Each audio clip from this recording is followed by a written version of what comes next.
Donc, bonjour, bienvenue à ce deuxième webinaire du cycle Nouveaux ruraux et nouvelles ruralités organisé par le réseau rural Bretagne avec la chaire Mutation et Territoires d'Action publique et avec l'Institut Agro Rennes-Angers.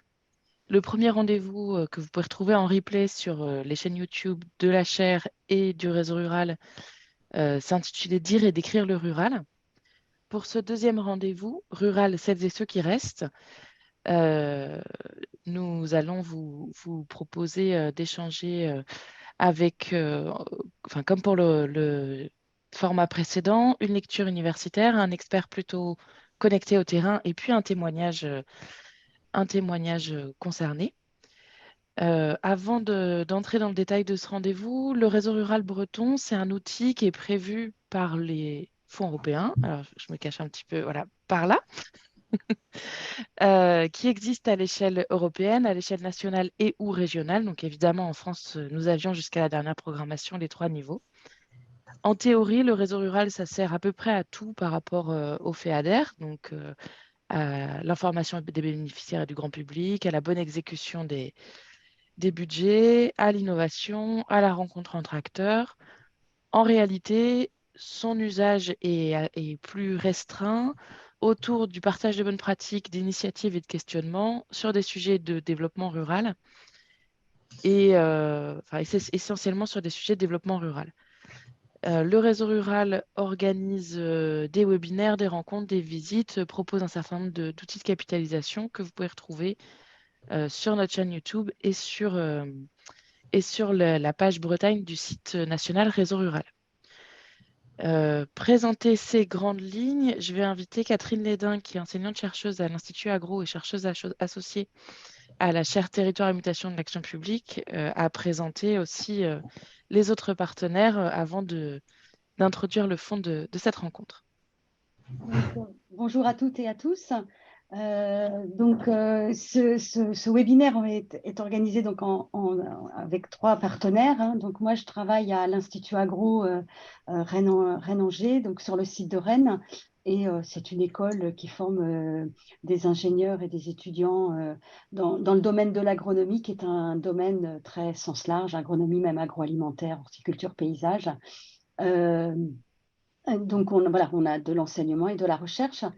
Et l'autre partenaire qui organise ce webinaire, c'est la chaire Territoire et Mutation de l'Action publique, qui est une chaire de l'IEP de Rennes, qui en fait mixe des académiques, des scientifiques, sociologues, politistes, avec des acteurs des collectivités territoriales et sur alors une très grande diversité de sujets, hein. La chaire prend en charge les sujets qui intéressent l'action publique, donc que ce soit dans les domaines comme aujourd'hui sur la ruralité, mais il y a plein d'autres sujets qui intéressent en fait tant le monde scientifique que les acteurs des collectivités territoriales. Donc, la chaire organise des webinaires, des rencontres, des colloques, porte quelques projets de recherche, voilà, en partenariat avec les deux. Donc, c'est dans ce contexte que, en fait, on a associé en fait les acteurs scientifiques et les acteurs des territoires pour s'interroger sur les nouvelles ruralités et engager en fait un cycle sur cette thématique-là. Donc, on est sur notre deuxième webinaire du cycle des nouvelles ruralités, avec une interrogation sur celles et ceux qui restent dans les territoires ruraux. Alors, ce webinaire, en fait, fait suite à notre dernier webinaire où on s'était interrogé sur dire et décrire le rural, hein, comme le rappelait Marianne Pabeuf. Et en fait, ce qu'on avait pu voir dans ce dernier webinaire, c'est qu'on a une nouvelle définition qui est assez récente, hein, sur le rural. C'est plus un espace défini en creux, c'est plus un espace ignoré, mais c'est une définition en fait qui utilise en fait la grille de densité et qui est combinée en fait avec le zonage d'attraction des villes. Donc, avec cette nouvelle définition, on se rend compte que finalement, on a plusieurs types d'espaces ruraux, hein. Des espaces ruraux avec des faibles densités, mais qui peuvent varier, et puis qui sont plus ou moins sous attractivité de la ville. Voilà. Alors, avec ce niveau découpage, on se rend compte qu'on a 88% des communes qui sont aujourd'hui définies comme rurales, et ça concerne 33% de la population. Donc ça change le regard sur ces territoires-là. Et ensuite, on s'est interrogé avec une politiste, Léa Sénégas, si cette catégorie du rural, comment elle était appréhendée au niveau des sciences sociales. Et Léa Sénégas nous a proposé en fait une analyse croisant la sociologie avec les sciences politiques. Et en fait, elle nous montrait que si pendant à peu près jusque dans les années 80, finalement, la ruralité était souvent associée au monde paysan, dans les dernières décennies, en fait, les travaux académiques qui portent sur les zones rurales montrent que finalement, si quand on associait rural agricole, on pensait une certaine spécificité du rural et un peu en opposition avec la ville, dans les dernières décennies, on voit que les travaux montrent que finalement, les espaces ruraux sont traversés des évolutions socio-économiques qu'on peut observer ailleurs. Toutefois, en fait, ce que montrent ces travaux, c'est que les zones rurales demeurent des terrains fertiles pour interroger les classes sociales, la famille, l'environnement, etc. On a même des travaux assez récents qui montrent que les mondes ruraux font état d'une morphologie sociale spécifique qui est liée en fait à la prépondérance de certaines activités ou la présence, donc par exemple, on peut penser à l'agriculture, à certains types d'industries, et donc qui génèrent finalement des types d'emplois avec donc une forte présence d'agriculteurs, d'ouvriers, mais aussi des fois des absences ou des moindres importances de certaines professions, comme les professions intellectuelles supérieures, les cadres supérieurs, etc. Donc ces structurations sociales, en fait, vont avoir des incidences, en fait, sur les rapports entre les groupes sociaux, hein. On voit que, par exemple, on a des espaces ruraux qui témoignent d'une hiérarchie sociale, mais qu'elle s'organise sans doute différemment que dans d'autres espaces. Par exemple, la petite bourgeoisie artisanale ou commerçante, elle est plus valorisée dans les espaces ruraux. Et une caractéristique aussi de ces espaces ruraux, c'est la ressource forte de certaines populations par rapport au capital d'autochtonie, le fait d'être d'ici, qui peuvent constituer une véritable ressource pour les habitants, même si on voit que dernièrement, ce capital-là peut être fragilisé par les difficultés économiques de ces territoires-là. Donc, c'est ce qui nous amène à notre questionnement de ce second webinaire. On s'interroge sur finalement, si on voit bien que les catégories ont évolué, finalement, est-ce qu'on peut mieux connaître en fait celles et ceux qui habitent dans les zones rurales? Y sont-ils par choix ou parce qu'ils n'ont pas eu le choix? Donc, est-ce qu'ils y sont par choix parce que quelque part, ils participent à renouveler l'adage déjà ancien de vivre et travailler au pays? Pour rester, quelle stratégie finalement ces habitants mettent-ils en place pour à la fois concilier le fait d'avoir une activité professionnelle et d'avoir une vie dans ces espaces-là? Est-ce que ça passe par des stratégies individuelles par exemple, de déqualification par rapport à l'emploi? Parce que, comme je disais tout à l'heure, on voit qu'il y a moins d'emplois qualifiés. Ou est-ce que ça impose quelque part des mobilités? Est-ce que ça impose de créer sa propre activité? Voilà, c'est toutes ces questions qu'on a, et on a trois intervenants qui ne manqueront pas sûrement de nous éclairer par rapport à tous ces questionnements-là. Donc, je vais tout de suite passer la parole à Gilles Laferté, donc, qui est directeur de recherche en sociologie à l'INRAE de Dijon, qui est un sociologue des mondes ruraux et qui va nous présenter en fait la diversité des ruraux et la diversité des ruralités, pardon. Et voilà, je lui laisse tout de suite la parole. Merci, bonjour à toutes et tous. Du coup, je vais faire un partage d'écran parce que j'ai Préparer un PowerPoint, vous le voyez bien, du coup, ça fonctionne, ouais? Super, bon, Oui, alors très j'y bien. vais. Eh bien, écoutez, je crois que vous avez déjà pas mal dit de ce que je souhaitais raconter dans l'introduction, donc au moins on sera en phase, hein, et donc non, ça fait plaisir que les analyses convergent. Donc, effectivement, l'idée d'essayer de comprendre la stratification sociale des espaces ruraux, aujourd'hui, et pour savoir comment elle a été produite, suppose un relatif temps long. Et on pourrait croire que c'est juste un exercice de description, d'une certaine manière, puisqu'on sait ce que sont les différents groupes. Mais appliqué aux espaces ruraux, c'est beaucoup plus que sur les espaces urbains. C'est un travail intellectuel et conceptuel, pas uniquement descriptif, hein. J'entends par là, on décrit les groupes avec des mots très différents aujourd'hui qu'hier. Et effectivement, vous l'avez rappelé, la grande question qu'a longtemps travaillé la sociologie des mondes ruraux a été celle des paysans. Aujourd'hui, on ne parle plus du tout dans ce vocabulaire-là. Il y a une place importante des catégories socio-professionnelles des classes sociales, et donc une sorte de normalisation des espaces ruraux, des manières de décrire les espaces ruraux dans la sociologie contemporaine depuis une vingtaine ou une trentaine d'années, qui a un mouvement notable, hein, pour les lunettes qu'on prend pour décrire les mondes ruraux. Et c'est vrai que dans les recherches actuelles, depuis une vingtaine ou une trentaine d'années, l'analyse s'est beaucoup focalisée sur les mondes populaires. C'est à la fois un effet de la réalité des espaces ruraux, hein, qui ont une surreprésentation des groupes populaires, comme vous l'avez pu déjà le souligner, mais c'est aussi un effet des espaces académiques eux-mêmes, hein, avec un prisme sur les espaces populaires dans les travaux sur les classes sociales, et j'y reviendrai.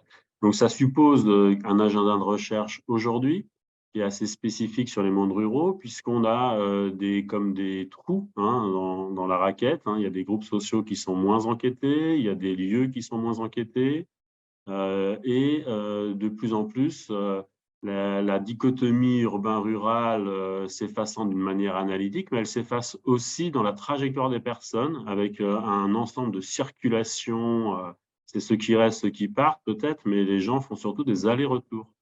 Et là, il y a du coup la sociologie basée sur uniquement poser les personnes sur leur résidence principale peut aujourd'hui se révéler beaucoup trop courte pour décrire qui sont de fait présents dans les espaces ruraux, entre les résidents principaux, les résidents secondaires, entre les gens de passage. Donc il y a toute une confrontation de groupes sociaux au-delà de la description INSEE statistique par la résidence principale, qui diffère dans la réalité par rapport à l'occupation, la description statistique qu'on peut avoir à travers les fichiers du recensement ou d'autres types d'enquêtes nationales. Donc, il y a une difficulté singulière autour des circulations. Donc, ce que je voudrais rapidement placer dans l'introduction, c'est de dire justement la dynamique dans laquelle sont ces espaces ruraux en termes de morphologie sociale sur un temps long, avec donc alors c'est très, prenez pas ces dates comme pointillistes, hein, c'est vraiment des évolutions très larges. Mais dire que il y a quand même un moment très fort, hein, de la fin du 19e jusqu'aux années 60 sur l'idée qu'il faut construire une sociologie spécifique des espaces ruraux avec un vocabulaire spécifique, j'y reviendrai rapidement, parce que c'est un territoire singulier, réservé plutôt à l'anthropologie, qui est loin des logiques de classe sociale, de la société industrielle, qui est la société urbaine. Donc ça, c'est vraiment un prisme de pensée très fort de la sociologie, plus très fortement critiqué aujourd'hui, mais qui a longtemps été dominant. Ce qui fait qu'on ne décrit pas les groupes sociaux pendant très longtemps de la même manière dans les espaces ruraux, dans les espaces urbains. À partir des années 50-60, il y a l'idée d'une disparition du territoire à mesure de la diffusion des institutions, et donc une normalisation du vocabulaire sociologique pour décrire les groupes sociaux, et l'idée que le territoire va s'écraser, hein, tout va s'urbaniser. À partir des années 70 jusqu'à aujourd'hui, on se rend compte qu'en fait que non, le territoire, malgré la puissance des institutions, ne s'écrase pas. Et il y a encore une vraie distinction entre grandir dans les espaces ruraux et grandir dans les espaces urbains, le type d'emploi, les types de polarisation économique, et que donc le territoire ne s'écroule pas face à la mobilité générale des populations ou la diffusion de l'État ou des marchés jusqu'au dernier petit village. Et donc, du coup, se recrée une politisation de la frontière urbain-rural, hein, ou centre-périphérie. Et donc, aujourd'hui, ça permet des fronts de recherche, de notre point de vue, très stimulants pour décrire une nouvelle géographie sociale de la France, et j'y reviendrai. Donc, attendez, pourquoi ça ne bouge plus mon... Ah, tu vois. Donc, du coup, de quels groupes sociaux on parle? Et donc, de fait, là, je vais revenir très, très rapidement là-dessus, mais pendant très longtemps, le prisme anthropologique sur les espaces ruraux français, comme les sauvages de l'intérieur qui seraient trop loin de la culture légitime, hein, c'est très, très fort jusqu'à Pierre Bourdieu. Hein. Si vous lisez la distinction, il a des notes de bas de page, comme quoi il ne peut pas inclure les agriculteurs dans l'espace social de manière simple, parce qu'ils sont trop loin de la culture dominante, ils ont des rapports trop singuliers, et donc il fait une espèce d'énorme bloc en bas à droite de l'espace social pour les mettre dans les classes populaires. Et parce qu'ils sont loin de la culture légitime, qui est pourtant son classement, son ordre de classement du capital culturel. Et donc, du coup, on reste dans un vocabulaire ad hoc, où on va parler des paysans, des notables. La grande distinction, c'est notables paysans. Hein. Donc, les notables, c'est ceux qui font le lien entre ceux qui ne bougent pas, hein, les paysans qui sont vissés à leur village ou quelques villages autour d'eux, et les notables font le lien entre la société locale et la société globale ou nationale. Et ce sont donc les grands propriétaires, les élus, les maires, les députés qui font le lien avec le national. Et donc, le terme de communauté est très, très fort. On ne parle pas de classe sociale, mais de groupe communautaire, de groupe villageois, de groupe paysan face aux notables. Donc, si vous me posez la question de ceux qui restent et ceux qui partent, dans cette période-là, de l'exode rural, donc c'est la fin des paysans, c'est le déplacement des paysans, mais on parlera assez difficilement de distinction entre ces différents groupes de paysans. Il y a eu des tentatives de classe sociale dans les mondes agricoles, mais donc ceux qui restent, ce sont les gagnants du productivisme qui réussissent à racheter les autres, et ceux qui partent, ce sont les perdants du productivisme et des politiques publiques de l'époque. On découvre quand même progressivement avec ceux qui partent, hein, à cette époque-là, à quel point les mondes ruraux sont quand même aussi des mondes ouvriers, parce qu'à mesure que décline le groupe agricole, on voit de plus en plus se fortifier le groupe ouvrier dans les espaces ruraux dès ces périodes-là. Donc, l'évolution aussi très forte des mondes agricoles eux-mêmes, hein, qui vont transformer les paysans en agriculteurs, va complètement condamner ce vocabulaire de la sociologie rurale de première. Attendez, hop, pourquoi ça va? Donc, du coup, on a une évolution rapide de la morphologie sociale des espaces ruraux qui est très, très forte, hein, à partir des années 50 jusqu'à aujourd'hui. Donc, avec ce que les sociologues ont appelé une urbanisation généralisée de la société, mais on ne peut pas tout à fait revenir à la critiquer, avec la diffusion des institutions publiques. Alors, le plus marquant, c'est l'école, hein, la diffusion de la massification scolaire, jusqu'à 80% d'une classe d'âge au bac, la diffusion des lycées, des universités dans les pôles régionaux, et donc la structuration de chaque école dans toutes du collège, lycée, dans tous les espaces ruraux. Et du coup, l'idée aussi que le marché va partout, le marché au sens les mêmes produits vendus dans le supermarché urbain que rural, et qu'il n'y a plus d'économie de l'échange villageois au prisme du marché marchand de la grande ville, hein, enfin, en comparaison du marché marchand. Et donc, du coup, dans la sociologie de l'époque, il y a beaucoup le local comme une illusion sociale. Il y a un texte qui est super où comment les agriculteurs, pourtant petits agriculteurs, peuvent-ils encore voter à droite alors qu'ils sont censés, dans la structure sociale nationale, être des perdants qui sont globalement dominés par les cadres et qui donc devraient voter à gauche. Donc, il y a toute une réflexion à l'époque sur l'idée que, en fait, ils se croient encore bourgeois dans l'espace local, mais par contre, à l'échelle nationale, ils devraient voter à gauche parce qu'ils vont perdre leur position de domination. Et donc, du coup, il y a il y a l'idée que le local et les positions de domination sociale dans l'espace local sont progressivement une illusion et que les acteurs sociaux vont se rendre compte qu'ils sont dans une position d'illusion et que la structure nationale va s'imposer à l'ensemble des acteurs sociaux. Et donc, c'est tout le mouvement. Alors, il y a les autres mouvements autour de la périurbanisation, de la balnéarisation, qui est très mal connu, hein, très mal renseigné en France. Périurbanisation, oui, balnéarisation, beaucoup moins. Le développement des résidences secondaires, l'ensemble des mobilités, vont donc créer cette unification de vocabulaire. Hein, et aujourd'hui, pour décrire quand on demande ceux qui restent, ceux qui partent, on va dire c'est les ouvriers qui restent, qui partent. Et donc, on a le même vocabulaire entre la ville et les espaces ruraux. Et donc, c'est le vocabulaire des professions, des catégories sociales qui s'imposent. Donc, je vais vous faire rapidement ce tableau de l'évolution à travers des cartes et vous allez voir à quel point ça bouge rapidement à partir des cartes des années 60 jusqu'aux années 2010 ou 2008, non 2014. Et donc, on va voir, je vais assez rapidement parce que sinon je vois que le temps va filer. Donc là, on est sur les agriculteurs. Donc les agriculteurs, le groupe agricole, on va voir son effondrement. Donc là, on est en 68. Attendez, ah oui, hop. Là, on est en... Attendez, j'ai quoi les cartes? Oui, bon, je n'ai pas noté les dates sur les cartes, donc je suis désolé. Donc c'est tous les recensements. On les voit, moi je les vois. Ah d'accord, parce que moi j'ai une barre en haut qui m'empêche de voir. Alors, okay, 90, moi je peux vous dire, là c'est 90, ouais. Là c'est 99. Ok. 2008. Voilà, 2008. Donc, du coup, on voit bien l'effondrement du groupe agricole, même dans les espaces ruraux, il y a très, très peu d'espaces où ils sont dominants, hein, alors que historiquement, ils l'étaient. Quand on regarde du côté des ouvriers, effectivement, il y a un recul du nombre d'ouvriers en France entière, hein, mais par contre, il y a un déplacement des ouvriers des années 60 à aujourd'hui en termes de proportion des espaces urbains vers les espaces ruraux. Donc là, on est en 68. Et donc, regardez les villes que vous pouvez reconnaître et vous voyez bien qu'il y a une surconcentration à part Paris. Hein, on voit bien que c'est déjà opéré à Paris, mais pas en Rennes ou la périphérie de Rennes, Nantes, la côte, pour la Bretagne que vous voyez bien. Il y a une surreprésentation ouvrière là où il y a de l'urbanisation. Ben, c'est exactement une géographie symétrique qu'on va trouver quelques années plus tard. Donc là, vous voyez, on est déjà, là, ça doit être 82, là, ou 90, je ne sais plus. C'est 2008.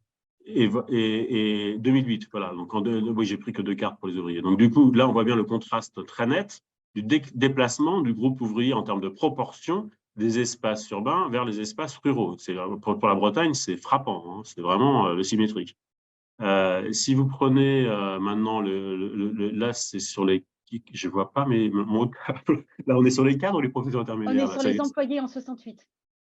Les employés en 68. Donc voilà, pareil, les employés haute catégorie populaire sont encore plus explicitement urbains. Vous voyez, pour le coup, ils sont vraiment pile à Rennes, par exemple, ou pile à Nantes, ou pile à Angers.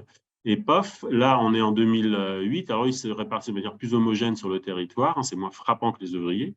Il y a quand même une désurbanisation, on va dire, du groupe populaire ouvrier. Et donc, ah bah oui, hop, pareil sur les ouvriers. Bon, je ne refais pas la démonstration, parce que là, c'est agrégé, ouvrier et employé, hein, d'accord? Et donc là, on est en 2014, et donc là, on agrège ouvriers et employés, et donc plus on est dans les couleurs chaudes, là, plus il y a d'ouvriers et d'employés. Donc on voit bien que les villes sont des vides d'ouvriers et d'employés en termes de proportion comparativement. Si on fait l'inverse, ben, bien sûr, on va trouver le symétrique si on prend les cadres. Donc, les cadres, donc, bien sûr, c'est un groupe qui est en fort développement sur toute la période. Hein. Donc, il y avait très peu de cadres dans les années 60. Aujourd'hui, il y en a beaucoup plus. Hein. De tête, j'irais une vingtaine de pourcents. En fait, j'aurai le tableau après.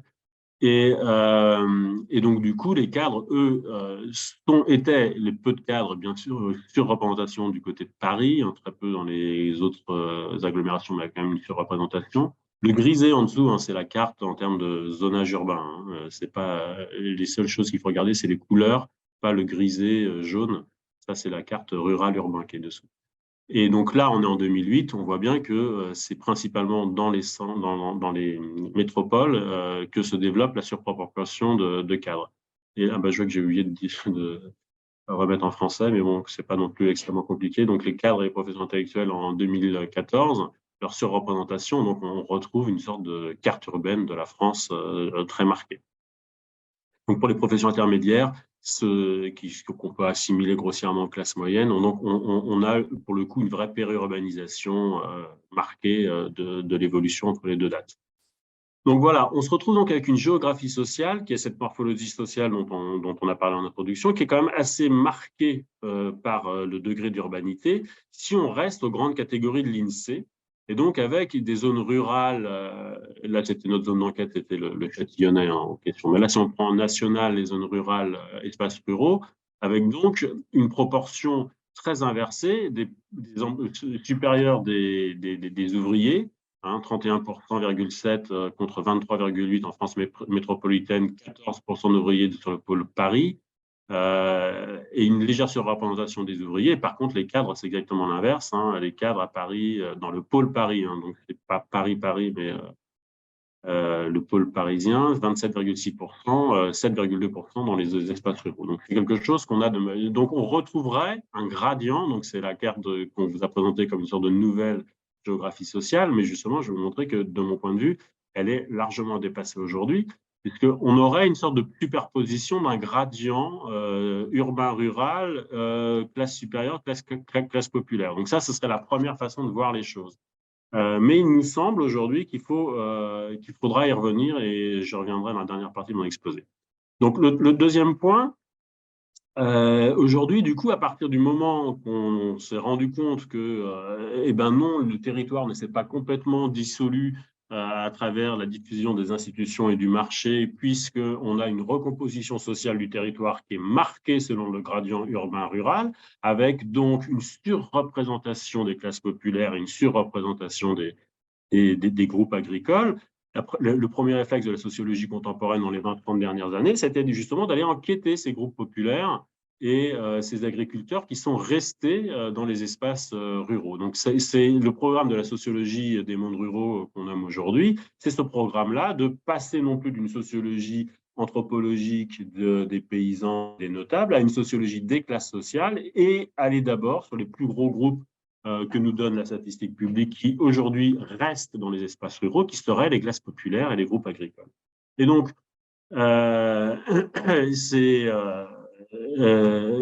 aujourd'hui, on a quand même un ensemble de travaux assez significatifs, mais on peut critiquer justement par rapport à l'empilement du même, d'une certaine manière, puisqu'on a beaucoup enquêté dans les bourgs, les groupes industriels, les ouvriers industriels. On sait beaucoup moins de choses sur les employés féminins, sur tous les emplois d'aide à domicile. Donc, il y a une sorte d'asymétrie dans les travaux, comme c'est des recherches beaucoup ethnographiques et non pas statistiques, parce que c'est très compliqué les statistiques locales. On a donc du coup beaucoup plus de travaux sur certains groupes populaires, et donc beaucoup des ouvriers de l'industrie, et notamment la monographie de bourgs industriels. Et donc je pense aux travaux de Florence Weber, de Nicolas Renaï, de Julien Mitiou, de Benoît Coquart, qui est vraiment le titre de votre séminaire, puisque c'est ce qui reste, le titre de son livre. Donc là, je ne vais pas lire tout ce que j'ai écrit, je ne sais pas pourquoi j'ai pris un si long, mais on a donc on a eu c'est une conséquence, cette accumulation de monographies ouvrières qui ont vraiment ouvert des espaces intellectuels importants dans la sociologie des mondes ruraux, mais c'est lié à la méthodologie en sciences sociales, puisqu'on ne peut pas faire beaucoup de statistiques, on va faire de l'ethnographie, et donc on va faire de l'ethnographie avant tout pour maîtriser son terrain sur des logiques de petits bourgs, et donc du coup, on se retrouve et on va là où il y a une surreprésentation du groupe ouvrier, parce que c'est ça qui nous intéresse. Et donc, chacun a eu plus ou moins la même stratégie, ce qui aussi fait qu'on a une très belle connaissance des bourgs industriels en déclin et beaucoup dans l'Est de la France, mais on a beaucoup moins d'autres connaissances dans les espaces ruraux français. Sur le monde agricole, c'est la même chose. On a eu une sorte, on est en cours d'un vrai changement de manière de faire la sociologie des groupes agricoles, puisqu'on a longtemps, ce que je vous disais, là j'ai mis en fond, pour ceux qui sont sociologues, vous allez le reconnaître, c'est l'espace social de Pierre Bourdieu dans la distinction, et en rouge, c'est ce qu'on pourrait éclater par rapport à ce programme. Et donc, là, vous voyez bien ce que je vous disais, l'espèce de carotte perpendiculaire en bas à droite de l'espace social de Pierre Bourdieu, c'est les exploitants agricoles. Donc, il ne savait pas trop comment les positionner, donc il les a mis tout en bas, vous allez dire dans les classes populaires, et tout à droite, c'est-à-dire avec le moins de capitaux culturels légitimes. Et donc, alors que aujourd'hui, et donc pendant très longtemps, puisqu'ils sont à la fois propriétaires de leurs moyens de production, mais auto-exploités dans une industrie agroalimentaire qui leur fait des contrats sans énormément de marge de manœuvre, ils ont été dits comme inclassables dans la structure de classe des agriculteurs. Il y a un texte très connu de Claude Grignon sur cette perspective-là. On ne peut pas les classer dans la structure de classe parce qu'ils seraient à la fois du côté du capital et comme exploités du côté de la structure du travail, et que donc ils ne rentrent pas dans une conceptualisation marxiste des classes sociales. Par contre, si on prend le jeu de Pierre Bourdieu, il rentrerait non plus dans la structure de classe parce qu'il serait trop éloigné du capital culturel légitime. Donc au mieux, on pourra en faire la classe objet dont il en parle, la classe la plus populaire des classes populaires, ce qui peut heurter quand on sait le capital économique d'une partie des groupes agricoles. Donc aujourd'hui, il y a une sociologie des groupes agricoles qui se redéfinit justement pour éclater le groupe et arrêter de le penser comme une classe unique ou comme une classe d'opposition entre des propriétaires et des non-propriétaires. Et les travaux en cours essayent de… donc là, c'est pas le positionnement en rouge là, des différents groupes agricoles revient à penser que justement, il y a ceux qui restent, qui vont être la bourgeoisie agricole qui se reproduit à travers les grandes exploitations où en général, il y a un repreneur. Les petits exploitants agricoles qui vont, ceux qui sont en difficulté, qui vont progressivement rester ou se faire manger économiquement. Et puis, il y a un ensemble d'agriculteurs alternatifs qui sont là dans ces parties-là. Enfin, je vais vraiment très, très vite. Un ensemble de nouveaux arrivants. Et il n'y a pas que des reproductions à gauche de l'espace politique agricole. Il y a aussi des nouveaux arrivants importants du côté des agriculteurs alternatifs. Et là, je pense que c'est un défi pour la sociologie de l'espace social et de la structuration sociale, puisque c'est beaucoup autour de valeurs morales. Et là, on réintroduit beaucoup de politique dans ces gens qui mettent tout en haut de la structure sociale, être berger, faire son vin soi-même, et la finance tout en bas de la structure sociale, qui seraient des boulots repoussoirs, parce que les normes politiques qu'ils incarnent, ou les valeurs morales qu'ils incarnent, serait une société à dépasser. Donc, il y a un vrai travail aujourd'hui très intéressant de voir la structure sociale du côté vu par les agriculteurs et les différents groupes agricoles. Donc, on arrive à cette idée donc on a une morphologie sociale différenciée, c'est ce qui a été dit dans l'introduction par Catherine Lédin. Et donc, du coup, à partir du moment que les groupes sociaux ne sont pas tout à fait les mêmes, on a une difficulté à plaquer ce que la sociologie contemporaine a fait de l'espace social national sur les espaces sociaux des mondes ruraux à l'échelle localisée, puisqu'on ne retrouve pas exactement les mêmes groupes sociaux. Donc, du coup, on hésite à complètement partir dans l'idée d'une unification nationale de la structure sociale et on s'interroge, quand on est sociologue des mondes ruraux, sur les degrés d'autonomisation de ces espaces sociaux, et d'où la notion que moi j'ai proposée d'espace social localisé, puisque la morphologie sociale différenciée semble produire des effets structuraux sur la structuration sociale. Notamment dans les relations de classe, dans l'espace résidentiel, est-ce que c'est la même chose, le rapport de domination sociale au travail ou de domination sociale dans l'espace résidentiel? Est-ce qu'il n'y a pas des logiques d'alliance de classe qui ont été par exemple travaillées autour de la chasse par Héloïse Fradkin, qui sont tout à fait possibles plutôt que des rapports de lutte de classe ou de rapports de classe conflictuels? Il y a des formes d'alliance de classe qu'on observe dans des pratiques de loisirs. Pareil, est-ce que le groupe résidentiel qui se développe dans les espaces ruraux, à mesure qu'il n'est pas sur sa scène de travail, mais sur la scène justement du loisir, du commerce, ça va être des rapports autour d'une société de services beaucoup plus que des rapports autour d'une société industrielle de domination des groupes ouvriers au travail ou à l'usine. Donc on est dans des rapports sociaux qui semblent quand même relativement à déplacer par rapport au prisme classique de la société de classe décrite historiquement. De même, on a toute une réflexion à avoir sur la valeur des capitaux qui n'ont pas la même valeur nationale. Je pense que tous ceux qui cherchent en Bretagne, qui voient à quel point les prix peuvent s'enflammer dans certains coins du territoire de la Bretagne, ce n'est pas une économie endogène qui produit ça. C'est bien parce qu'on a à Paris eu un marché immobilier qui a explosé avec des gens qui ont des fortunes du coup immobilières importantes, et vendre un 100 mètres carrés à Paris permet de s'acheter une maison très valorisée sur les côtes bretonnes. Et donc, le capital fait quelque part exporté ailleurs, produit des déformations de position sociale. Et donc, on est d'une certaine manière plus bourgeois quand on vient de Paris, parce que juste par le jeu mécanique et de différenciation des valorisations immobilières historiques, on se retrouve avec un fort capital à l'échelle nationale. Donc, il y a un ensemble de jeux comme ça où ce qu'on peut aussi voir inversement, le capital d'autochtonie dont on a parlé tout à l'heure, certains sur le marché foncier agricole, il est très fermé à ceux qui ne sont pas du coin, et rentrer en agriculture quand on n'est pas des villages en question est une opposition. Donc on voit bien qu'il y a une variation géographique de la valeur des capitaux, et que donc cette structure sociale nationale, elle est aussi à limiter, et donc d'où cette idée d'espace social localisé, de hiérarchisation sociale, qui ont des valeurs spécifiques ou des formes spécifiques.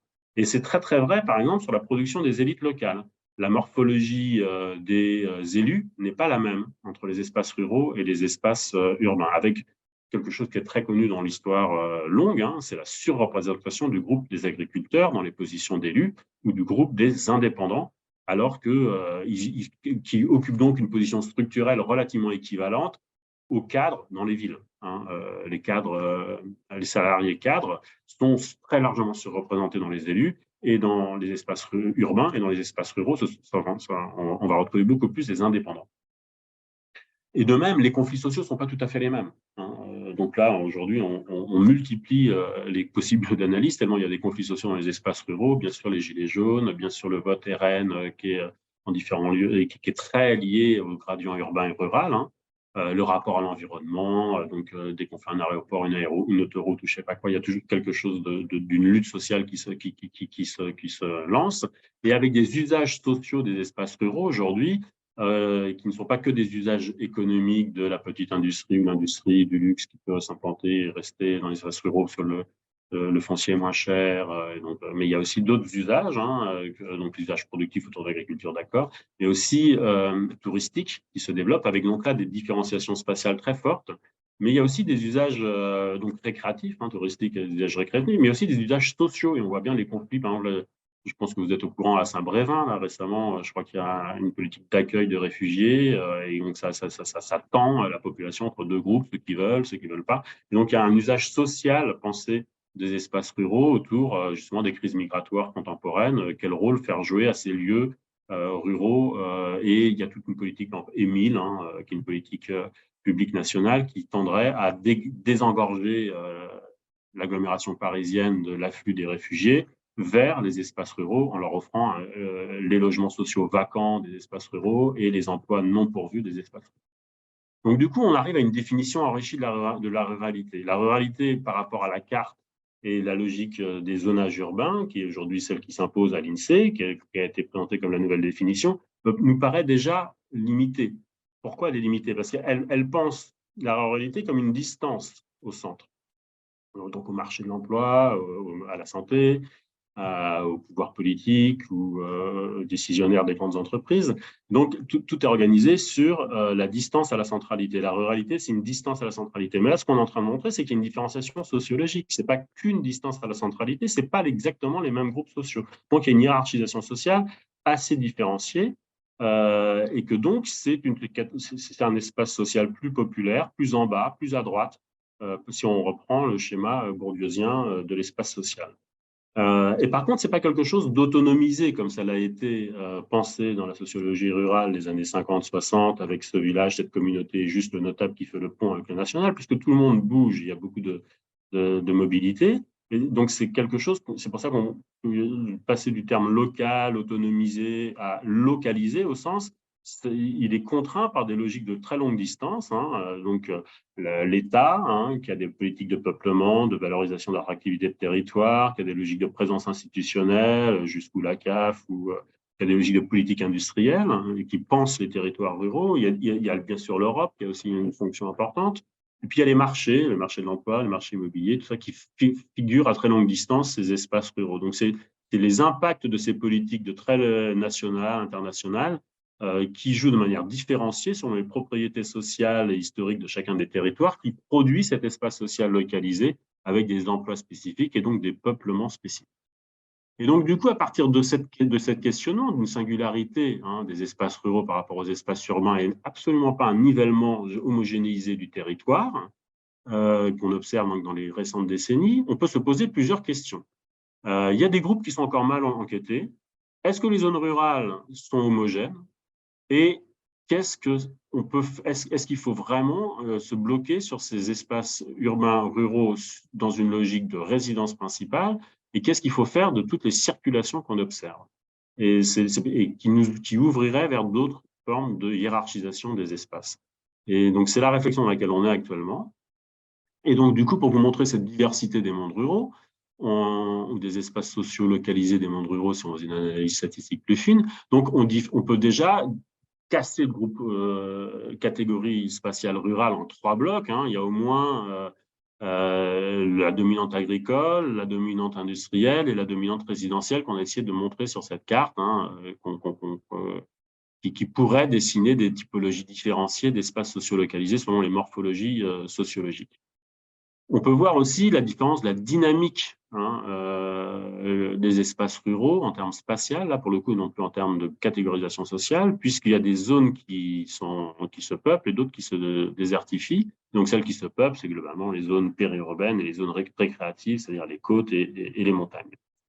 Et du coup, dans l'agenda sur les mondes ruraux, il nous semble qu'il manque beaucoup de travaux, notamment sur les campagnes bourgeoises et les zones balnéaires. Et quand on regarde les côtes, et particulièrement les côtes bretonnes, c'est impressionnant ce qui s'est passé en 50 ans. L'urbanisation des petits villages, j'ai une carte, je crois, là c'est la presqu'île d'Urvis, c'est un zoom sur Arzon. Donc en haut, vous avez Arzon aujourd'hui, et en bas, vous avez Arzon 1956, où il n'y a pas de port, où il y a juste 2 petits villages. Et là, aujourd'hui, c'est je ne sais combien de bâtis. Et c'est comme ça sur une très, très grande partie de la côte sud bretonne et en partie la côte nord. Et c'est tout l'arc atlantique qui a subi cette urbanisation accélérée. Mais ces espaces balnéaires, qui étaient donc des espaces ruraux, qui sont encore classés comme des espaces ruraux pour certains, parce qu'ils sont plus ou moins denses, puisqu'ils sont peu denses l'hiver et très denses l'été. Et donc, si on fait une mesure par la carte de la résidence principale, on va avoir tendance à les classer dans les zones rurales. Mais à l'évidence, ça n'a rien à voir avec une sociologie de l'Est français, des grandes zones céréalières. Donc, l'urbanisation de la côte est à penser comme des formes de ségrégation sociale très, très fortes dans les espaces balnéaires. Je pense que vous en avez conscience en Bretagne. Et l'hypothèse qu'on a, c'est qu'il y aurait des formes d'exportation des ségrégations sociales urbaines dans les espaces balnéaires qui seraient en quelque sorte renforcées. Il y aurait des formes de bourgeoisie économique dans certains lieux, de bourgeoisie culturelle dans d'autres. Et ce serait l'opposition Est-Ouest parisien qui serait là en version répliquée. Donc, il y aurait des formes à travers la circulation des bourgeoisies vers les espaces balnéaires, des formes de réplication des modes de vie qui reproduiraient des formes de ségrégation sociale et de systèmes de hiérarchie des distinctions sociales. Et moi, je suis justement, si je suis en Argentine aujourd'hui, c'est un peu pour travailler cette question-là, enfin, c'est beaucoup pour travailler cette question-là, puisque c'est un mouvement symétrique, se développe ici la côte atlantique, la costa atlantica, et c'est exactement la même chose sur un modèle d'exportation des ségrégations sociales de la grande ville de Buenos Aires, et donc la grande ville de Buenos Aires, depuis une quarantaine d'années, s'est développée par les barrios cerrados, qui sont les quartiers fermés, les gated communities, donc la bourgeoisie se scinde des autres groupes sociaux en créant des quartiers à la périphérie de Buenos Aires qui sont des quartiers fermés, avec des écoles privées, tout ça. Et ils font exactement la même chose sur la côte, en développant aujourd'hui des quartiers fermés avec des barrières, on ne peut pas rentrer, et des privatisations de grandes formes d'espaces importants sur la plage. Et donc, c'est cette idée qu'un peu partout dans le monde, la balnéarisation fonctionne comme une sorte d'exportation des systèmes de ségrégation sociale des grandes villes d'un pays et des grandes formes de ségrégation sociale de la ville. Et donc, du coup, on est dans une logique d'urbanisation très proche des formes, donc c'est du rural qui s'urbanise sur les formes contemporaines des ségrégations sociales. Et l'autre type de réflexion qu'on a actuellement, c'est de se poser la question, justement, par exemple dans ces zones balnéaires, mais dans toutes les autres zones rurales, de réfléchir non plus uniquement à la position sociale à travers une seule variable géographique qui serait la résidence principale au moment de l'enquête, mais à travers l'idée de la multilocalisation des positions sociales. Et donc, du coup, ce serait une logique de définition synchronique et diachronique de cette multilocalisation des positions sociales. Synchronique, c'est-à-dire dans la possibilité de bouger dans l'espace. Hein, donc, on aurait une résidence secondaire, on aurait des parents qui seraient dans telle ville et on ferait des études ailleurs.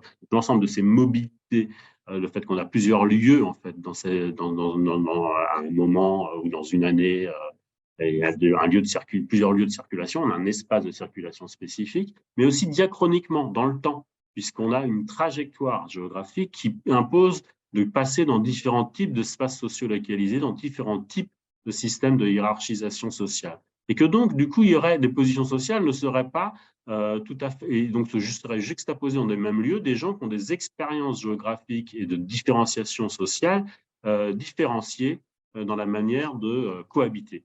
Et donc, du coup, c'est cette idée-là qu'on essaie de travailler en essayant d'objectiver les circulations. Il nous semble que, par exemple, la bourgeoisie cultivée du 6e arrondissement va peut-être aller très souvent à Belle-Île, mais ira beaucoup moins dans le centre-Bretagne ou dans les espaces agricoles industriels de l'Est de la France. Ou inversement, à La Courneuve, on ira à Berck-Plage ou sur les plages de Vendée au camping si on va en tourisme, ou on ira dans la famille originaire de pays nord-africains. Voilà. Donc, ce qu'on essaie de dire, c'est que la ségrégation spatiale de la grande ville, qui a été largement étudiée, aujourd'hui doit se déployer dans les circulations avec des circuits spécifiques à chaque groupe social qui se déplacent de lieu homologue sociologiquement à lieu homologue sociologiquement sans finalement pas plus se croiser dans le déplacement. Et donc, du coup, derrière l'idée de la mobilité généralisée des populations, en fait, c'est des circuits de ségrégation spatiale et sociale qui se développent et que donc, dans ce qui s'observe, dans les présences concrètes dans un lieu, ce n'est pas simplement la sociologie des gens qui sont en résidence principale, qui sont caractérisés par l'INSEE, mais c'est tous ceux qui sont de passage là et qui formatent énormément les lieux. Et c'est tellement vrai sur la Bretagne et sur les côtes bretonnes, ou même à l'intérieur de la Bretagne, où il y a tout un ensemble de jeux avec la ville, où on a gardé une maison familiale et de mouvements d'aller-retour, que je pense que vous voyez vous voyez bien de quoi on essaie de parler, de travailler aujourd'hui. Et donc, mais par contre, il n'y a pas de données fiables dans la statistique publique pour travailler ces circulations. Bon, je m'arrête là. Il me semble qu'il y a là un moyen d'essayer de repenser la géographie sociale française au-delà de la division en zones urbaines par tisser des systèmes d'homologie sociologique entre différents lieux, si on prend la logique de la circulation, qui font que beaucoup d'espaces dits ruraux sont en fait très centraux et très très proches de la sociologie du plus centre parisien ou des grandes métropoles françaises de Rennes, et où c'est en fait les mêmes groupes sociaux qui se côtoient dans un endroit déplacé et qui sont des stratégies familiales de reproduction sociale encore plus exclusives, puisqu'on sait que nos enfants vont être qu'avec les enfants de la bourgeoisie locale, de rennaise sur la côte ou nantaise ou parisienne, et que donc là, il y a un entre-soi de fermeture dans le village balnéaire en question, et que donc c'est des formes d'espace de géographie sociale, et inversement sur les classes populaires, les circulations populaires aussi. Et donc le territoire est beaucoup moins rural-urbain que bourgeois ou populaire dans la façon d'être utilisé et vécu par les différents groupes sociaux. C'est un peu ça sur lesquels on voudrait tendre, mais j'ai aucune carte à vous montrer parce qu'on n'a encore rien réussi à produire sur ce dernier volet des trajectoires de réflexion qu'on a aujourd'hui. Merci beaucoup, Gilles, pour cette intervention. Donc, j'allais dire là, place aux questions. Marianne, on se dit jusqu'à 15h peut-être pour les questions. Oui. Je ne sais pas si tu en as observé dans le chat, j'ai vu passer des commentaires. Oui, c'est ça. Pour l'instant, que des commentaires. Et puis, alors, pas visible des autres parce que ça m'a été envoyé qu'à moi, mais une petite interrogation sur Est-ce qu'il y a aussi une analyse sexuée du sujet? Alors là-dessus, je peux rapidement intervenir. Oui, alors, sur l'analyse sexuelle, on est très mauvais. Il y a effectivement, il y a eu beaucoup plus de travaux sur les groupes masculins d'une certaine manière. Or, l'emploi féminin des espaces ruraux est une vraie question. Il y a une plus faible activité féminine et il y a une typification des emplois qui sont assez différenciés, notamment justement autour de la prise en charge à domicile, les travaux, le travail, les emplois d'employés. Parce que le couple classique des classes populaires, c'est homme ouvrier, femme employée. Et aujourd'hui, il y a des travaux en cours. Hein. Il y a Perrine Agnew qui vient de soutenir une thèse sur la question. Il y a Yael Rimbaud aussi sur les filles du coin. Donc, il y a des travaux qui sortent. Hein. Mais effectivement, historiquement, il y a eu d'abord les groupes ouvriers canoniques masculins qui ont été enquêtés. Mmh. Oui, on a eu l'occasion, dans le cadre du réseau rural, de faire intervenir Yael Anselem-Mingui. Alors, c'était un webinaire Oui, sur lequel on a raté l'enregistrement, donc on n'a que l'audio. Mais ok. elle avait présenté à l'époque les premiers résultats de l'étude Les filles du coin. Et qui est en Bretagne pour une partie d'ailleurs, je crois. Hein. Oui, oui, oui, il y a Complètement. une partie du terrain qui est en Bretagne, en Mm. Finistère. Je vais dire une bêtise si je dis précisément. Mais par contre, je vous invite à lire les travaux de Perrine Agnew sur cette question. C'est absolument génial. Hein, sur la manière de travailler l'honneur masculin versus l'honneur féminin, et, la place du travail dans l'honneur masculin populaire dans les zones rurales versus la place d'être une épouse. Il y a quelque chose d'assez conservateur dans ces groupes. Il y a des travaux aussi de Benoît Coquart sur les trajectoires féminines. Il y a un article ou deux qui sont bien vus là-dessus, sur une élue RN notamment. Enfin, pas une élue RN, une candidate RN. euh, et la place des femmes dans le groupe des copains, justement. Alors, moi, je ne sais pas si je peux me permettre de poser une question, mais je me pose, en vous écoutant, je me disais, mais alors, on comprend hein, ces processus de ségrégation, mais est-ce qu'il n'y a pas des espaces où, alors je ne sais pour quelle raison, ça serait des espaces qui resteraient mixtes? Ou est-ce que forcément, dans les tendances qu'on observe, on va vers de plus en plus de spécialisation sociale dans les espaces? Alors, je serais bien en difficulté pour répondre parce qu'on va avoir des enquêtes statistiques qui vont dire effectivement qu'on a des lieux avec grande mixité sociale, mais il faut quand même aller voir concrètement, ethnographiquement, si on n'a pas des logiques de séparation des groupes sociaux qui sont en ville, ça a été très largement renseigné. Par exemple, toute la sociologie de la couronne parisienne, la première couronne parisienne qui mixte gentrification et classe populaire, donc de Montreuil à Pantin, toutes ces communes de l'Est parisien, euh, montrent très clairement des stratégies de coupure des groupes sociaux. Donc, la mixité sociale va fonctionner sur des logiques d'alliance, mais j'ai pas beaucoup d'exemples en tête. En tout cas, les sociologues, c'est peut-être un prisme aussi hein, idéologique de la sociologie, hein, qui va avoir une tendance à reconstituer les différenciations de groupes, les différenciations de classes. Mais j'ai pas beaucoup je vois pas beaucoup d'exemples dans la sociologie urbaine, hein, parce que la sociologie de la ségrégation sociale, elle est urbaine. Nous, notre idée, c'est qu'il faut l'exporter sur l'ensemble du territoire. Elle n'a aucune raison. Parce que alors, ce que vous dites, hein, oui, il faut peut-être revenir pour que ce soit clair pour tout le monde dans la tête de chacun, c'est que justement, le village, l'espace rural n'était pas une sociologie des classes, parce que c'est une sociologie de l'interconnaissance. Tout le monde se connaît, et la distinction principale n'est pas socio-professionnelle, mais familiale. On est de tel type de parenté, on est de tel nom de famille contre tel autre nom de famille. Et donc, du coup, il y a une hiérarchie des familles et beaucoup moins une hiérarchie qui peut être placée sur la propriété foncière. C'est ça, historiquement, comment les sociologues ont analysé la structuration sociale des familles rurales, mais très peu une distinction socio-professionnelle. Tout le monde est plus ou moins paysan ou agriculteur, mais on est plus ou moins gros paysan ou plus ou moins gros agriculteur, et la hiérarchie, elle est sur la propriété. Mais tout le monde se connaît, et donc c'est les différenciations en termes de nom de famille. Aujourd'hui, il y a certainement encore un peu de ça dans beaucoup des lieux, hein, des espaces ruraux avec des logiques d'interconnaissance assez importantes.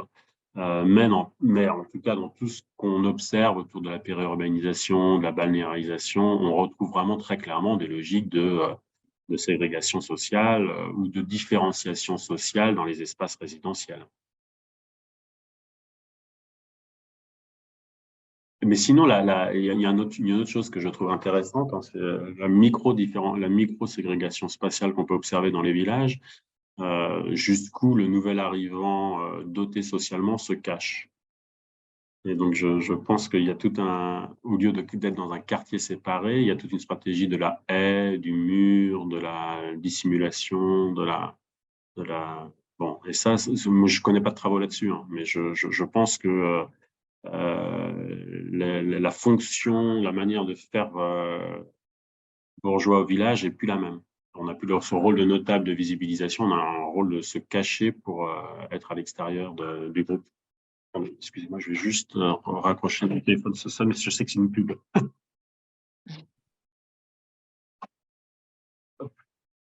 Oui, je suis là. Voilà, merci beaucoup. Je pense que, Marianne, faut qu'on, je ne sais pas si on a une question, mais je pense que là, il faut peut-être qu'on… Est-ce qu'il y a une dernière question? Tu en as dans le chat ou pas? Non, on a plutôt des échanges de références dans le chat. Donc, en effet, on va passer à la deuxième approche du sujet, celles et ceux qui restent. Merci beaucoup, en tout cas, pour cette intervention qui était très, très riche. Ouais. Ben, merci à vous de m'avoir proposé de parler. Merci beaucoup. Pour la deuxième intervention, on a sollicité Patricia Andrio.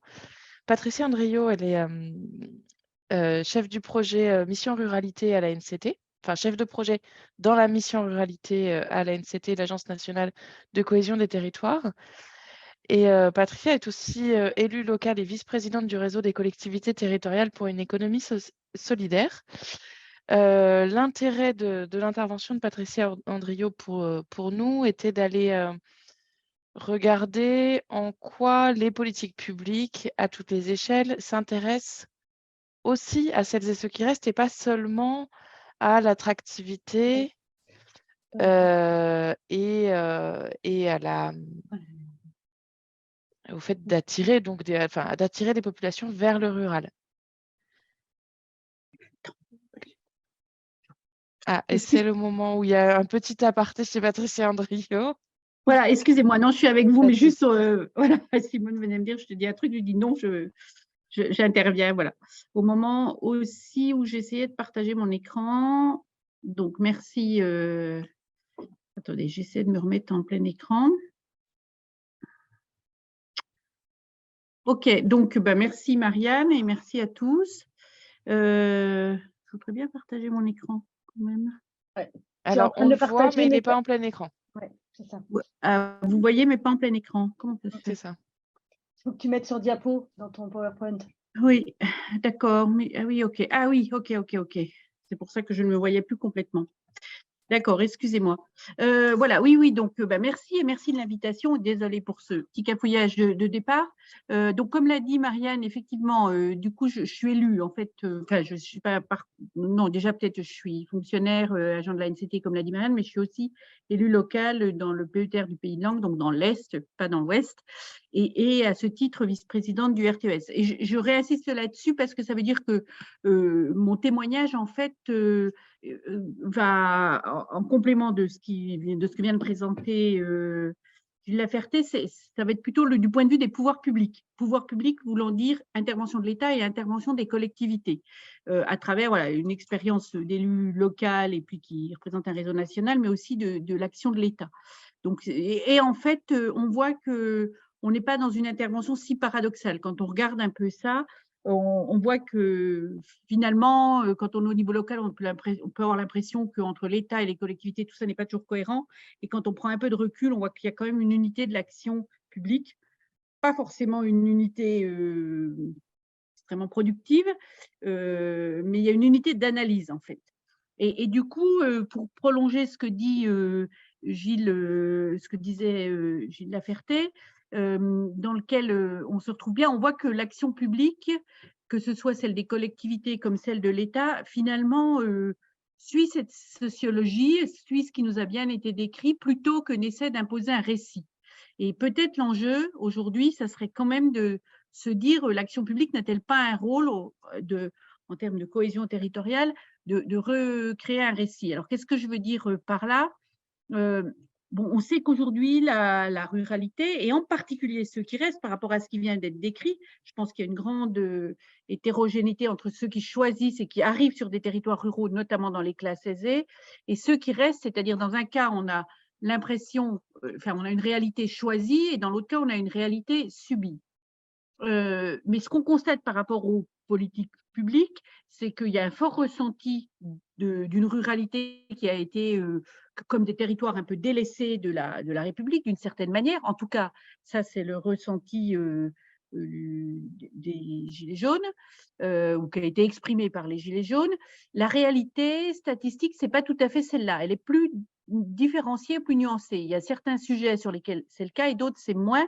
Et en fait, on a plutôt des territoires qui sont effacés dans un cadre d'intervention commune. C'est-à-dire que ce qu'on constate en prenant du recul, les politiques publiques n'ont plus, depuis 2 décennies, 3 décennies, progressivement n'ont plus traité la ruralité de manière spécifique. Je trouve que ça correspond complètement à ce qui a été décrit auparavant en termes sociologiques, où on voit bien, on nous explique bien qu'il n'y a plus de traitement spécifique de la ruralité, ou en tout cas plus l'approche d'une sociologie spécifique de la ruralité, alors même que, comme c'est expliqué, peut-être ça le mériterait. Eh bien, en termes de politique publique, ce qu'on remarque, c'est qu'il s'est passé la même chose. Preuve en est, on est dans le cadre d'un réseau rural. Les politiques publiques en faveur de la ruralité étaient traitées par le ministère de l'Agriculture historiquement, et qui a complètement délaissé ce champ jusqu'à n'avoir même plus de bureau spécifique à la question des territoires. Et entre le moment où le ministère de l'Agriculture il a délaissé ça et le moment qu'on vit actuellement, où il y a une reprise en main par les politiques publiques, j'y reviendrai sur ces questions-là, il y a quand même eu un vide de traitement spécifique. Ce qui ne veut pas dire qu'il n'y a rien eu de fait pour la ruralité, parce que quand on regarde en termes de politique, je ne sais pas moi, éducative, sociale, il y a des médecins par exemple, les taux de médecins pour 1000 habitants, les taux d'instituteurs pour 1000 habitants sont plus importants dans les zones rurales que dans les politiques des quartiers. Alors, je n'ai pas dit pas dans Paris 6e ou 7e, hein, mais voilà. Donc, il y a certains sujets sur lesquels, effectivement, il y a peu les infrastructures mises sur la ruralité, et dans d'autres cas, ce n'est pas forcément ça la réalité. Mais n'empêche que ce qui compte, c'est quand même le ressenti, parce qu'il n'y avait pas de traitement pas de traitement spécifique. Ce qui est intéressant aussi de regarder en termes de contexte, c'est qu'on est passé d'une approche de zones productives et de zones productives agricoles qui était très important, où il y avait une forte représentation dans l'imaginaire de l'espace rural nourricier de la population, et donc avec une importance correspondante, à une zone où les territoires ruraux étaient relégués comme espace d'aménité, espace de transition, espace récréatif. Ça, c'est tout ce qu'on a vécu des années 90, 80 même, à partir des années 80 jusqu'à aujourd'hui. Et là, on est à un moment où on peut se poser la question de est-ce que les zones rurales ne seraient pas de nouvelles zones productives, en tout cas de nouvelles zones très contributives dont on a besoin dans les transitions, que ce soit alimentaires ou énergétiques, ou même de biodiversité. Donc, on est dans un changement de rapport. Dans le contexte aussi, et pour faire écho à ce qui vient d'être dit, on a dans la construction des politiques publiques sans doute une surreprésentation et une surdemande de représentation de la dichotomie urbain-rural. Pour faire clair, des maires ruraux très très présents qui disent on n'est pas assez pris en compte, voilà, par rapport à finalement des clivages sociaux, ce qui ne contribue pas forcément toujours à une politique de cohésion plus importante. C'est-à-dire qu'aujourd'hui, j'y vais y revenir, il y a des études qui mettent en évidence, y compris d'ailleurs dans les analyses du vote, qu'il y a un déterminisme rural urbain-rural, mais en fait, ce déterminisme urbain-rural, il est plutôt provoqué quand on a commandité une étude au CEVIPOP sur ce sujet-là, il est plutôt finalement entretenu, commandité par les catégories socio-professionnelles, par le pouvoir d'achat des populations qui sont en zone rurale ou urbaine, par la représentation de la dynamique locale de l'emploi, donc de la capacité à se projeter dans un avenir meilleur, que par le seul fait d'être urbain-rural. Alors, on le traduit en raccourci en disant les zones rurales ont voté RN, mais toutes les analyses sociologiques des 2 derniers votes présidentiels et législatifs, donc 2017 et 2022, montrent que c'est beaucoup plus subtil que ça, alors que quand même, du coup, on a tendance par répondre « Ah bah oui, il faut des politiques spécifiquement rurales ». Peut-être c'est plus subtil que ça. Et puis, dernier élément de contexte qu'il faut avoir en tête, c'est qu'on est dans un moment où la mixité sociale est sans doute en cours de recomposition par rapport à ce qui vient d'être dit. Effectivement, les espaces ruraux étaient l'espace, le creuset du vivre, du se connaître, hein, ça a été très bien décrit.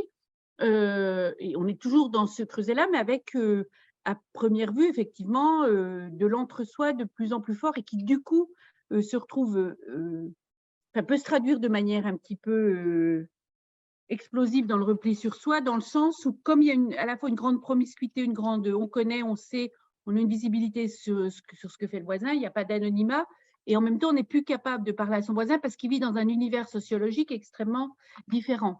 Et donc par rapport à ça, la question des politiques publiques, qui est très importante quand on travaille à l'ANCT, c'est comment on recompose cette mixité sociale. Et ce que nous décrivent les maires ruraux, ce que je vis moi aussi en tant qu'élu, et ce qu'on enregistre beaucoup au RTES, c'est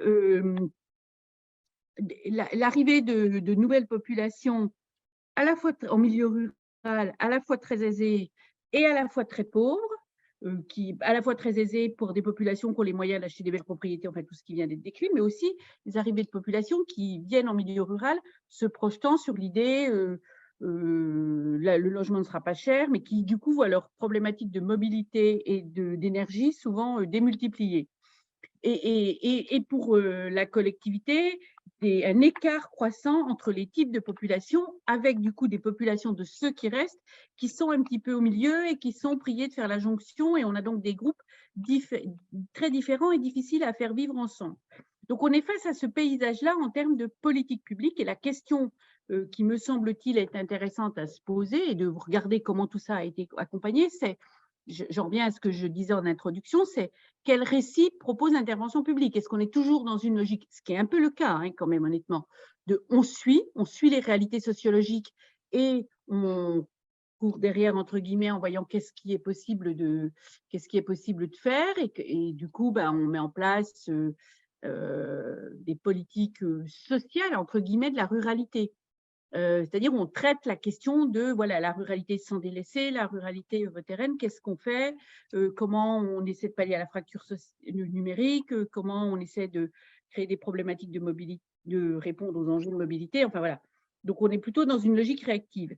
Il y a une autre vision qui commence à faire un peu jour, c'est est-ce qu'il n'y a pas un enjeu à reproposer un récit, parce qu'on a un vrai enjeu de récit de cohésion territoriale, de cohésion nationale, sur le rôle de la ruralité, où du coup, on n'est pas seulement en logique réactive, de correction des inégalités, mais on essaie d'être en logique proactive pour que la ruralité trouve toute sa place. Et de ce point de vue-là, les transitions écologiques et digitales, j'insiste bien sur les 2 aspects de ces transitions-là, peuvent être quand même des leviers très, très intéressants. Donc, voilà un petit peu au moment dans lequel on est aujourd'hui sur ces questions-là. Alors, qu'est-ce qu'on peut dire sur quels sont les principaux enjeux de l'intervention publique? J'ai envie de dire et de traduire pour moi, mais en tout cas, c'est un peu ce qu'on a en tête dans les cogitations qu'on attend d'ailleurs au niveau de la NCT nationale et puis du cabinet de la secrétaire d'État à la ruralité, que si je me place du point de vue de l'élu local, ou du RTES, c'est de se dire l'enjeu, c'est quand même de donner une nouvelle place aux ruralités et donc de renouveler l'imaginaire de la ruralité, y compris pour que ceux qui restent, parce que ceux qui restent se trouvent, c'est presque un petit peu la double peine, c'est-à-dire qu'il y a l'impression que que c'est les abandonnés de territoires abandonnés, si je peux dire. Donc, renouveler l'imaginaire de la ruralité, c'est redonner une place à ces populations-là. Et de ce point de vue-là, il y a un enjeu important sur lequel, pour les pouvoirs publics, c'est la question de la reconnaissance et de la lisibilité, non pas seulement de la ruralité, mais des ruralités, hein, et de leur particularité. Ce qui ne veut pas dire que c'est forcément des territoires plus pauvres, délaissés. Mais alors là-dessus, il y a toute une série de travaux qui ont été mis en place, à commencer par la redéfinition de l'INSEE, hein, qui est sortie en 2020, qui redéfinit l'approche de la ruralité non plus en creux des villes, mais en propre, en se calant sur une approche européenne par la densité, la question de la densité et des réseaux, ce qui change le regard quand même de ce qu'on considère comme territoire rural. Et dans le prolongement de cette étude, il y a tout un travail qui vient d'être mené avec le cabinet Acadie et Magali Talandier sur les typologies des ruralités, dans une logique, comment on décrit les différents types de ruralité. On se rend compte qu'on a, je le disais, si on a une carte de France, des ruralités productives, des ruralités d'aménité, mais aussi quelles sont les trajectoires de ces ruralités, c'est-à-dire par rapport aux transitions qui arrivent, comment on peut imaginer la projection de ces territoires. Aujourd'hui, en tout cas, ce qui est intéressant, c'est que l'action publique se réintéresse à caractériser cette ruralité. C'est le cas, j'ai dit, donc des travaux de l'INSEE, c'est le cas de plusieurs études qui sont financées, c'est aussi des moyens un petit peu importants qui ont été mis sur le PUCA. Le PUCA, c'est un organisme de recherche sur les territoires et la ruralité qui dépend du ministère de la Transition écologique, pour justement tenter de caractériser un certain nombre de territoires ruraux. Bon, bref, il y a quand même pas mal de travail, de travaux en cours, et ça c'est quand même très nouveau, parce que l'État accompagne et disons s'intéresse à la définition de la ruralité, ça n'existait pas ou plus depuis les années 60 ou 70, où il y avait toujours eu quelques équipes de l'INRA, mais en fait les seuls moyens qui avaient financé ça jusqu'à présent, c'était des crédits européens du FEADER. Donc ça c'est quand même un signal. Je m'excuse, juste je dois donner un message à quelqu'un qui arrive et qui a rendez-vous avec une collègue.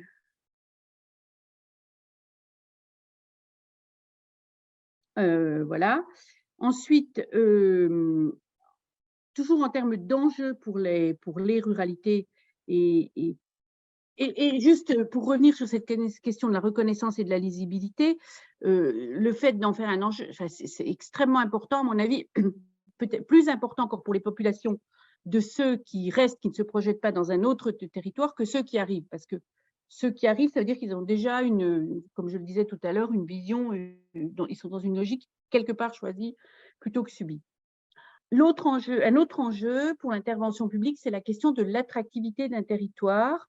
Alors, pendant ces dernières décennies, en fait, avec la diminution de la place de l'agriculture et de la représentation du coup de territoires ruraux très productifs, et la montée de l'idée de territoires ruraux plutôt porteurs d'aménités et récréatifs, le développeur local, la commune, la communauté de communes, les pays, surtout les pays d'ailleurs, étaient dans une quête permanente et dans l'idée de comment reconquérir des populations, comment faire venir des gens sur la ruralité, et donc, alors soit avec l'idée de créer de l'emploi pour faire venir des populations qui restent, mais aussi un développement évident de beaucoup de territoires ruraux sur le tourisme, qui misent sur le tourisme, de territoires ruraux qui avaient des atouts évidents, puis d'autres qui étaient peut-être d'emblée moins pensés, ou avec moins d'atouts pour le tourisme, mais qui quand même misaient sur le tourisme. Et ça a aussi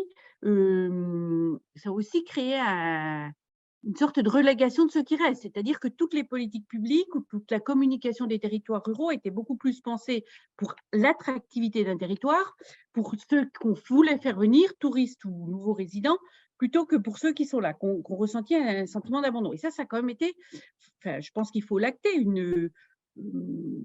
accompagné, cranté par l'action publique, qui accompagnait l'idée de faire arriver des populations, accompagner le tourisme, plutôt que vraiment s'intéresser complètement à ce qui reste en dehors du droit commun. Je réinsiste pour dire qu'il n'y a jamais eu complètement d'abandon.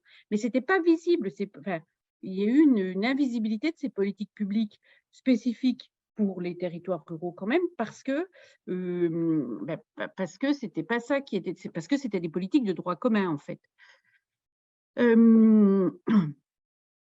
L'autre enjeu de l'intervention publique, et pour faire rester aussi, et là il y a une sorte de paradoxe, parce que toutes les questions de services, de quelle mobilité et de santé, qui est quand même le trio de base sur un territoire pour le bien vivre, ont davantage longtemps été pensées pour faire arriver des gens comme argument commercial ou marketing du territoire que pour ceux qui restent, avec du coup la construction des territoires qui revendiquent l'accueil, mais qui ne préparent pas intrinsèquement à une logique de récit de territoire et à savoir exprimer un territoire. Pour être accueillant, il ne suffit pas qu'il ait des services, de la santé, c'est des conditions indispensables, mais il faut aussi qu'il ait une capacité à dire quelque chose. Et c'est compliqué d'avoir une capacité à dire quelque chose quand on a oublié ou mis de côté ceux qui restent.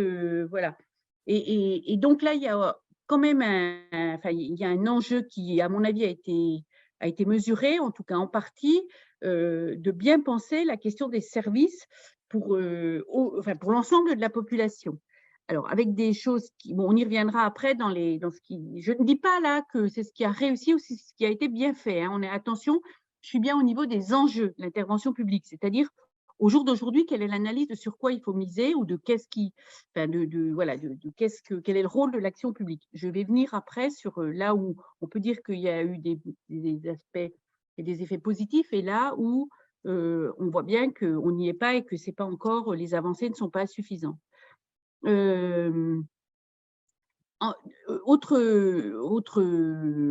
enjeu qui recoupe un petit peu ce que je viens de dire, mais c'est d'être en capacité d'accompagner le renouveau de l'intérêt pour les territoires ruraux et la mixité des publics, mais aussi pour ceux qui restent et ceux qui partent. Qu'est-ce que je veux dire par là? C'est comme je l'ai dit tout à l'heure dans le contexte, on voit qu'aujourd'hui, là, depuis, disons, ça s'est révélé par la crise du Covid, mais en fait, toutes les études, et notamment une étude sur l'exode urbain qui est sortie il y a 15 jours, montrent bien qu'en fait, c'était antérieur à la crise du Covid. Mais il y a à nouveau une volonté d'aller dans les territoires ruraux, de revenir dans les territoires ruraux. La question pour l'intervention publique, alors ce n'est pas massif, hein, l'étude de l'exode urbain, contrairement à ce qu'on a pu dire au moment de la crise du Covid, où on a pu avoir l'impression que que tout le monde allait vouloir revenir en territoire rural. Ce n'est pas du tout ça qui se passe. Hein. L'étude met très bien en évidence que c'est beaucoup plus timide que ça, mais il y a quand même des mouvements. Et puis, c'est des cercles concentriques, c'est-à-dire qu'un Parisien, il ne va pas au fin fond de la Creuse directement. Ce n'est pas comme ça que ça se passe. Hein. Un Parisien du 6 ou 7e, comme c'était évoqué tout à l'heure, c'est le Parisien du 6 ou 7e qui est parti, là, est parti principalement, même pas forcément dans sa résidence secondaire, mais dans des centres-villes, des villes, Toulouse, Lyon, hein, et du coup, il y a une sorte de gentrification et de relégation par cercle concentrique. Ça, c'est ce que caractérise l'étude exode urbain. Toujours est-il qu'il y a quand même ce renouveau, et puis les enjeux de transition écologique mettent aussi en évidence, comme je le disais tout à l'heure, l'intérêt potentiel des territoires ruraux. Donc, il y a un vrai rôle de l'action publique à accompagner ce renouveau d'intérêt et à accompagner de manière à ce que ça se fasse dans une sorte de mixité des publics, hein, parce que l'accompagnement, il est pour l'ensemble des publics, et un accompagnement aussi pour animer le vivre ensemble entre ceux qui partent et ceux qui restent et ceux qui arrivent. Je crois que ça sera le sujet de votre prochain webinaire. Et donc, cette coexistence-là. Donc, c'est quand même des nouvelles formes d'action publique qui sont en jeu. Je vais y revenir. Et dernier point de l'enjeu de l'action publique, c'est quand même, je l'ai déjà un petit peu dit, mais c'est de la cohésion territoriale, la capacité à maintenir des dialogues, notamment par exemple entre villes et territoires ruraux, entre la commune bourg et leur territoire. Alors, je ne dis pas que la loi NOTRe y a beaucoup contribué, hein, évidemment, mais n'empêche qu'il y a un vrai enjeu de ça, et de recréer de la coopération territoriale et de l'opposition urbain-rural, comme ça a été décrit avant, ne vaut plus, comme les analyses le montrent aussi. Il faut sortir de ce schéma-là sur la sociologie, mais ça veut dire comment on montre ce lien nécessaire urbain-rural. Et au moment où on a besoin des transitions alimentaires énergétiques, il y a quelque chose à créer, puisque il y a comme une mise en évidence, si on l'avait oublié, ça a toujours été le cas, mais il y a un rappel à l'ordre d'une certaine manière que les territoires urbains ont besoin des territoires ruraux peut-être pour se nourrir, pour leur énergie, et donc il y a un enjeu pour les collectivités et pour l'État à se saisir de ça et à animer cette organisation, cette nouvelle phase d'aménagement du territoire, de manière à ne pas ségréguer par zone. Voilà. Donc ça, c'est les enjeux et l'analyse qui peut être faite. Voilà. Alors, pour poursuivre encore sur la question, enfin, quelques exemples d'avancées concrètes de politique publique, État ou locale, mais aussi de ce que j'ai appelé des points stagnants, c'est-à-dire des choses où on a moins avancé, voire de l'intérêt de l'action publique sur ces questions-là. Alors déjà, ce qu'on peut peut-être dire, c'est qu'il y a depuis 2019, un retour à une gouvernance propre des politiques publiques. Et ça, je pense que c'est quand même une avancée. Bon, j'ai décrit la requalification des territoires ruraux par les travaux de l'INSEE. Voilà. Suite à la crise des Gilets jaunes, il y a un agenda rural qui a été mis en place. Un agenda rural, ce n'est pas une politique pure pour la ruralité, c'est une volonté, c'est une revue de l'ensemble des politiques publiques sur lesquelles on se dit en quoi telle ou telle politique publique de droit commun n'est pas adaptée aux territoires ruraux. Qu'est-ce qu'il faudrait faire pour qu'elle soit bien accessible aux territoires ruraux? C'est ça le sens profond de l'agenda rural. Et pour ce faire, il y a un comité interministériel aux ruralités qui a toujours existé, mais qui s'est remis en marche avec plus d'activités. Il y a la désignation dans chacun des ministères d'un référent ruralité, la désignation dans chaque préfecture de référent ruralité. Tout ça avec beaucoup d'imperfections, on est d'accord, on pourra en discuter dans les questions, mais ce que je veux dire, c'est qu'on crâne quand même l'idée de se poser la question de manière spécifique, qu'est-ce qu'on fait pour les territoires ruraux? Ça, c'est du côté de l'État, mais du côté des collectivités locales, le fait de retravailler, même au sein d'une agglo, ou la question de l'alliance avec les territoires ruraux est quelque chose qui est nettement réapparu. Suite à la crise des Gilets jaunes aussi, et suite au fait qu'il y a eu la déferlante de violence, a fait peur à un certain nombre de maires de grandes villes qui, du coup, ont changé de braquet dans l'animation et la relation entre la ville et leurs territoires ruraux, ce qui change un petit peu l'organisation. En tout cas, l'approche des EPCI. Alors, ce n'est pas vrai partout. Vous trouverez quantité de maires et de territoires ruraux qui disent qu'ils ont l'impression toujours d'une ville-centre, d'un EPCI surplombante. Je ne veux pas du tout nier ça. Mais il faut savoir qu'il y a aussi, je pense à des villes comme Clermont-Ferrand, comme Bordeaux, comme Dijon, comme Rennes, qui, du coup, se posent la question de l'articulation du contrat entre la ville et les territoires ruraux. Il y a une approche quand même qui commence à émerger, à dire autre chose. C'est timide, on y est, mais voilà.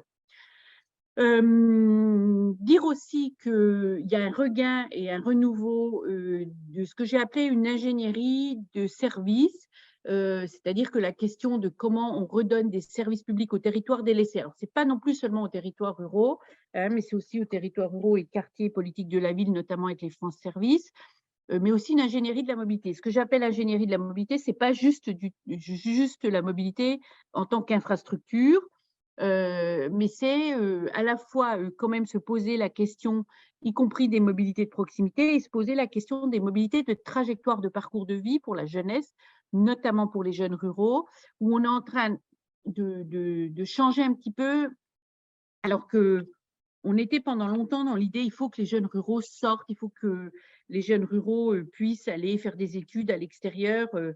Ça, c'est toujours prégnant et un peu surdominant. Et pour moi, ça fait partie des points stagnants, des choses qui n'avancent pas assez.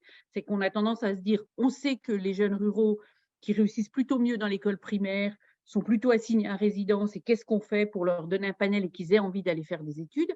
c'est toute l'action de chemin d'avenir, les discours de Salomé Berliou, et aussi de l'intervention publique. Il y a eu plein de mesures accordées de la réussite pour promouvoir ça.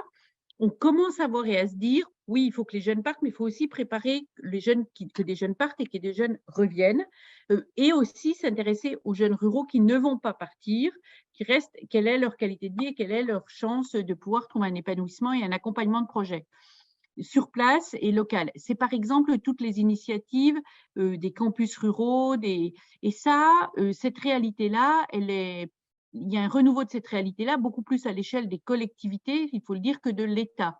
L'accompagnement, alors il y a eu un accompagnement de l'État aux campus ruraux et à l'approche projet d'un jeune sur son territoire, etc. Mais quand même, c'est des initiatives qui partent de la société civile pour prendre en compte ça. C'est aussi, voilà, enfin, je pense que là où pendant des années les collectivités, et nous ça on avait fait une étude sur la jeunesse en 2010 au RTES sur la jeunesse, pas que dans les territoires ruraux, hein, mais la prise en compte de la jeunesse dans les politiques sociales, et on mettait bien en évidence que globalement il y avait beaucoup d'actions des collectivités pour la petite enfance, d'action des collectivités pour faire revenir du public. Puis, par contre, il y avait comme une acceptation que la post-adolescence et le âge de la jeune adulte, c'était un âge qui échappait complètement aux collectivités. Aujourd'hui, il y a un retour un peu là-dessus et il y a des tentatives, je redis, plutôt au niveau des collectivités, de se dire comment on fait pour l'accueil et l'accompagnement au projet de jeunes qui restent sur les territoires. Ça, c'est des choses qu'on voit avec… alors, les collectivités, à vrai dire, s'occupent du sujet, mais sont plutôt suiveuses, parce que alertées par les associations, par les acteurs de la société civile, sur cette volonté de jeunes de s'installer en milieu rural, soit de revenir, mais de rester, et comment on accompagne ça. Dans quelques avancées qui sont timides, mais on voit quand même des choses pas inintéressantes, c'est que pour les territoires ruraux, la tentative de prise en compte de dynamiques économiques spécifiques, c'est-à-dire comprendre enfin la réalité de l'économie résidentielle, pas se dire juste le salut économique d'un territoire, c'est d'arriver à faire venir l'entreprise de 100 personnes, mais c'est peut-être de miser alors sur le renouveau des énergies, des ressources locales, mais ça c'est quand même un vieux mouvement avec le développement local, mais de se dire que reconnaître par exemple toute l'économie résidentielle, de services et tout le rôle de l'économie sociale et solidaire. On se bat pour ça au niveau du réseau rural, mais il commence à y avoir une vraie reconnaissance de l'État dans le cadre de l'agenda rural, et en ce moment il y a les discussions pour le volet 2 de l'agenda rural où l'ESS commence à être enfin prise en compte en tant que telle, et donc la reconnaissance que sur les territoires ruraux, c'est des autres dynamiques économiques. Mais c'est aussi une reconnaissance, on est dans le cadre du réseau européen, par l'Union européenne, dans Vision à long terme pour la ruralité, la communication que la Commission a lancée, l'ESS, ou le social économie, commence à être reconnue et prise en compte en tant que telle. Donc c'est… Bon, des nouvelles, de la même manière, on pourrait aussi citer la reconnaissance croissante des tiers-lieux, c'est-à-dire que la question de la mixité des formes économiques, de la mixité des modèles économiques, de la mixité des populations, ça commence à être des choses qui peuvent être entendues ou entendables au moins par des pouvoirs publics qui jusqu'à présent ne sont quand même, que ce soit l'État, mais même les collectivités, pas du tout organisées pour prendre en compte, enfin aujourd'hui, l'organisation des collectivités, des pouvoirs publics, c'est quand même très en tuyau, et donc c'est très un problème, un sujet, une problématique, une solution qui va dans une case et qui s'adresse à un service de la collectivité ou de l'État.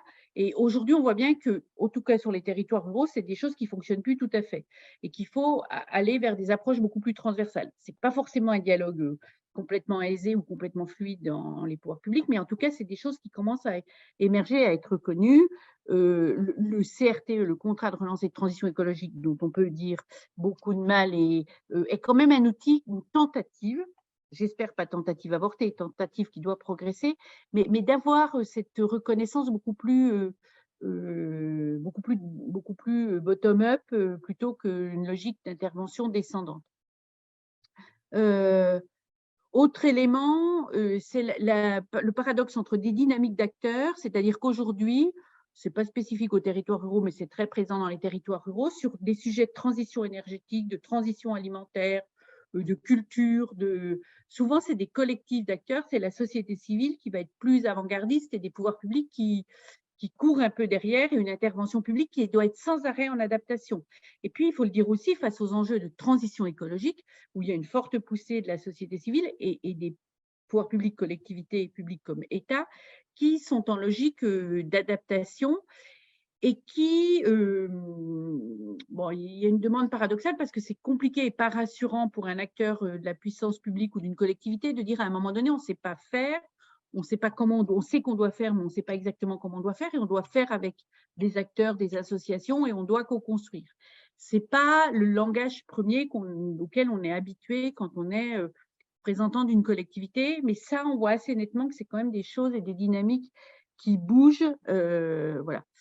Et dans cette lignée-là, on peut dire qu'il y a actuellement une reconnaissance un peu mitigée ou partagée du projet de territoire. C'est-à-dire que, alors qu'on parle beaucoup de l'accompagnement au projet de territoire, que ce soit les collectivités, que ce soit des choses comme Leader, que ce soit l'État, avec, j'ai évoqué les CRTE, on commence à dire, oui, il faut qu'on accompagne un projet de territoire et que ça émerge de la société des acteurs.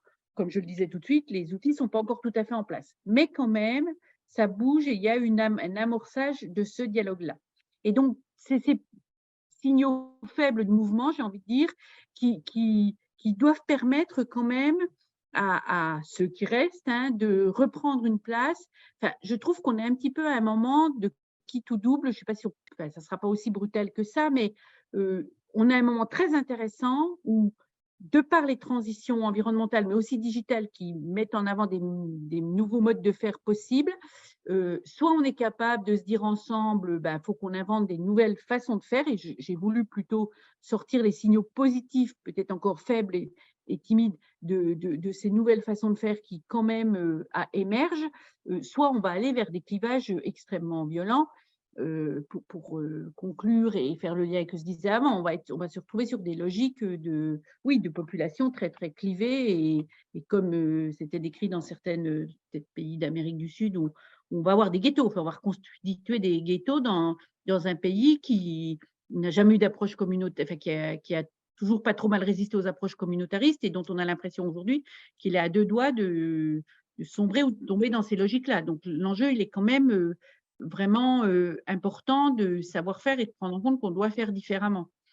Et du coup, voilà, je trouve qu'on en est là dans l'analyse et de la prise en compte de l'analyse des politiques publiques pour bien prendre en compte ceux qui restent et les accompagner dans leur projet de vie et dans leur épanouissement. Voilà un petit peu ce que je pouvais dire. Peut-être qu'il y a des questions, peut-être, voilà. Réaction. Merci beaucoup, Patricia. Marianne, je te dis tout de suite, je n'ai plus accès à la messagerie. Donc, alors il n'y avait pas de questions. On a continué à se partager des références sur femmes et ruralité okay. en parallèle de l'intervention de Patricia Andriot. En même temps, je pense que c'était aussi un panorama assez complet de cette approche de la visibilité de celles et ceux qui restent, des politiques publiques conçues pour l'attractivité et pas forcément avec les gens qui sont effectivement là. Je sais que quand on a préparé cette rencontre donc avec Catherine Lédin, le titre de la rencontre fait évidemment référence à l'ouvrage de Benoît Coquart, et en même temps, on se disait que les ruralités bretonnes, elles ne correspondaient pas à ces ruralités plus désœuvrées qui étaient décrites dans l'Est. Qu'on avait bien en tête que le choix de rester pouvait se traduire par des hypermobilités ou des opportunités professionnelles moindres pour les personnes qui choisissaient de rester en milieu rural, mais on avait aussi envie d'une approche plus positive parce que le choix de rester est tout aussi intéressant que le choix d'arriver en milieu rural. Et donc ça, c'était plutôt notre dernière intervention. Je passais rapidement à cette transition-là parce qu'il n'y avait pas de questions dans le chat et qu'il est 15h40. Mais peut-être que je vais un petit peu vite et que quelqu'un a envie de rebondir, compléter, intervenir, poser une question. N'hésitez pas à le faire micro et caméra ouverts. On se sentira un petit peu moins seul de ce côté-ci du webinaire.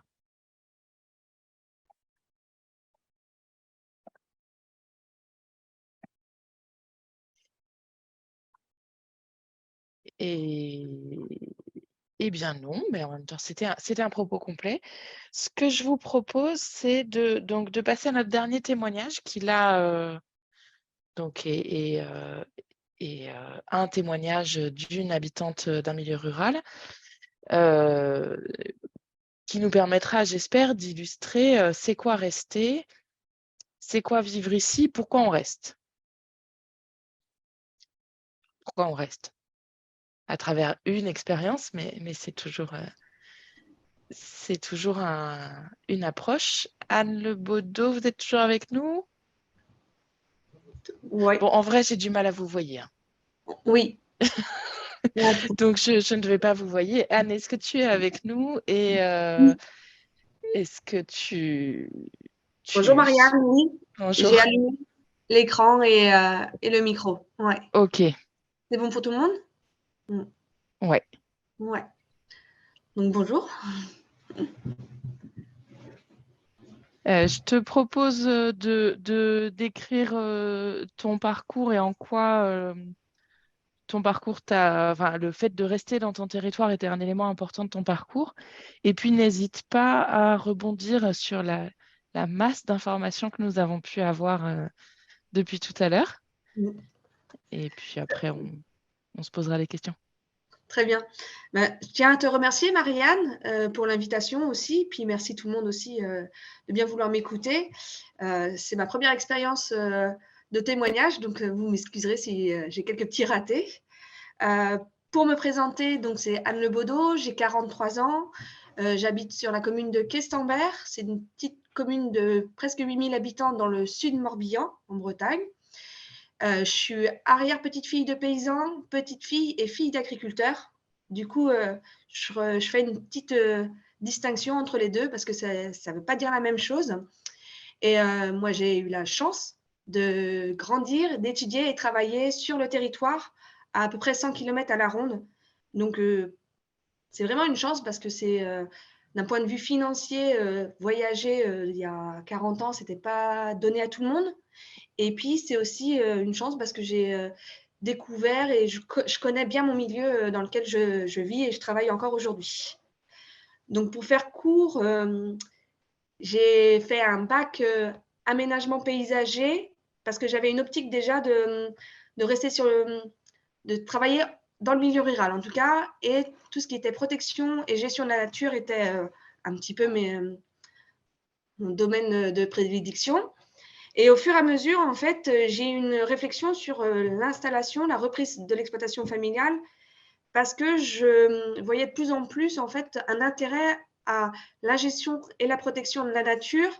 Et ben, pourquoi pas le faire sur son territoire. Et l'exploitation agricole, c'est vraiment, on est en plein dedans, dans le milieu rural. Donc, voilà, donc au fur et à mesure, l'idée m'est venue. J'ai continué du coup mes études dans ce sens-là. Donc, j'ai fait un BTS Axe que j'ai obtenu en 2021. Grâce aux stages et aux rencontres, et ben, ça m'a conforté dans mon idée de m'installer. Donc, au fur et à mesure aussi, là, j'ai commencé à mûrir mon projet. Pour ça, j'ai continué à travailler dans les organismes agricoles en tant que contrôleuse DDA, anciennement DDA, aujourd'hui DDTM. Et là, ça m'a permis de découvrir un panel de systèmes différents dans le Morbihan. J'ai fait des saisons de vendanges, récoltes et tout ça. C'est vraiment, ça m'a permis de découvrir le territoire français. Et j'ai après travaillé dans des exploitations laitières en remplacement. Et là, je rentrais vraiment dans le concret pour acquérir de l'expérience et du coup voir comment je pouvais comment utiliser tout ce que j'avais vécu avant pour l'intégrer sur mon exploitation agricole.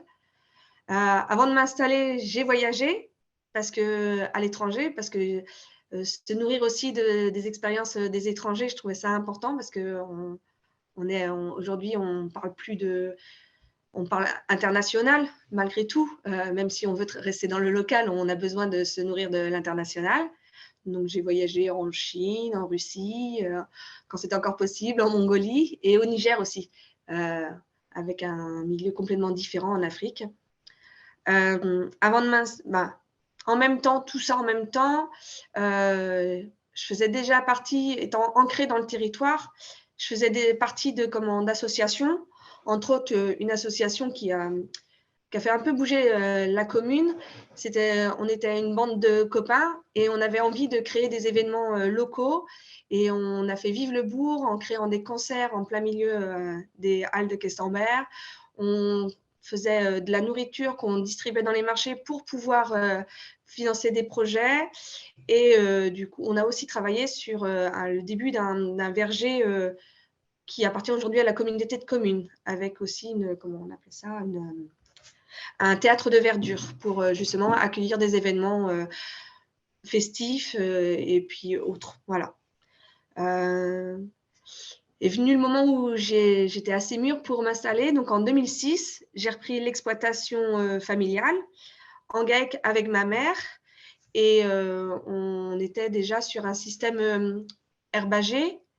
On a mis au fur et à mesure en place des pratiques d'agriculture biologique, parce que c'était une de mes conditions où la protection et la gestion de la nature, ça passe pour moi à ma façon via l'agriculture biologique. On est une petite exploitation à l'époque et on est resté comme ça jusqu'à hier, on va dire. On avait 35 vaches laitières sur 65 hectares avec 85% d'herbes. Voilà. Tout ce qu'on produisait servait à l'alimentation de nos vaches et de la suite. Il y a eu la mise en place des pratiques agricoles bio. On est passé en bio en 2009. Et j'avais depuis longtemps la réflexion aussi de la transformation du produit lait en produit laitier, dans l'optique de travailler et de gérer un produit et un circuit. Ça veut dire partir de la graine, produire du lait et aussi après le transformer pour le distribuer, que justement on soit dans l'hyper local en fin de compte, parce que ça a été de la vente en restauration collective, en épicerie, en magasin de producteurs. Donc très rapidement il y avait j'ai toujours eu l'idée de rester sur mon territoire et de travailler pour et avec le territoire.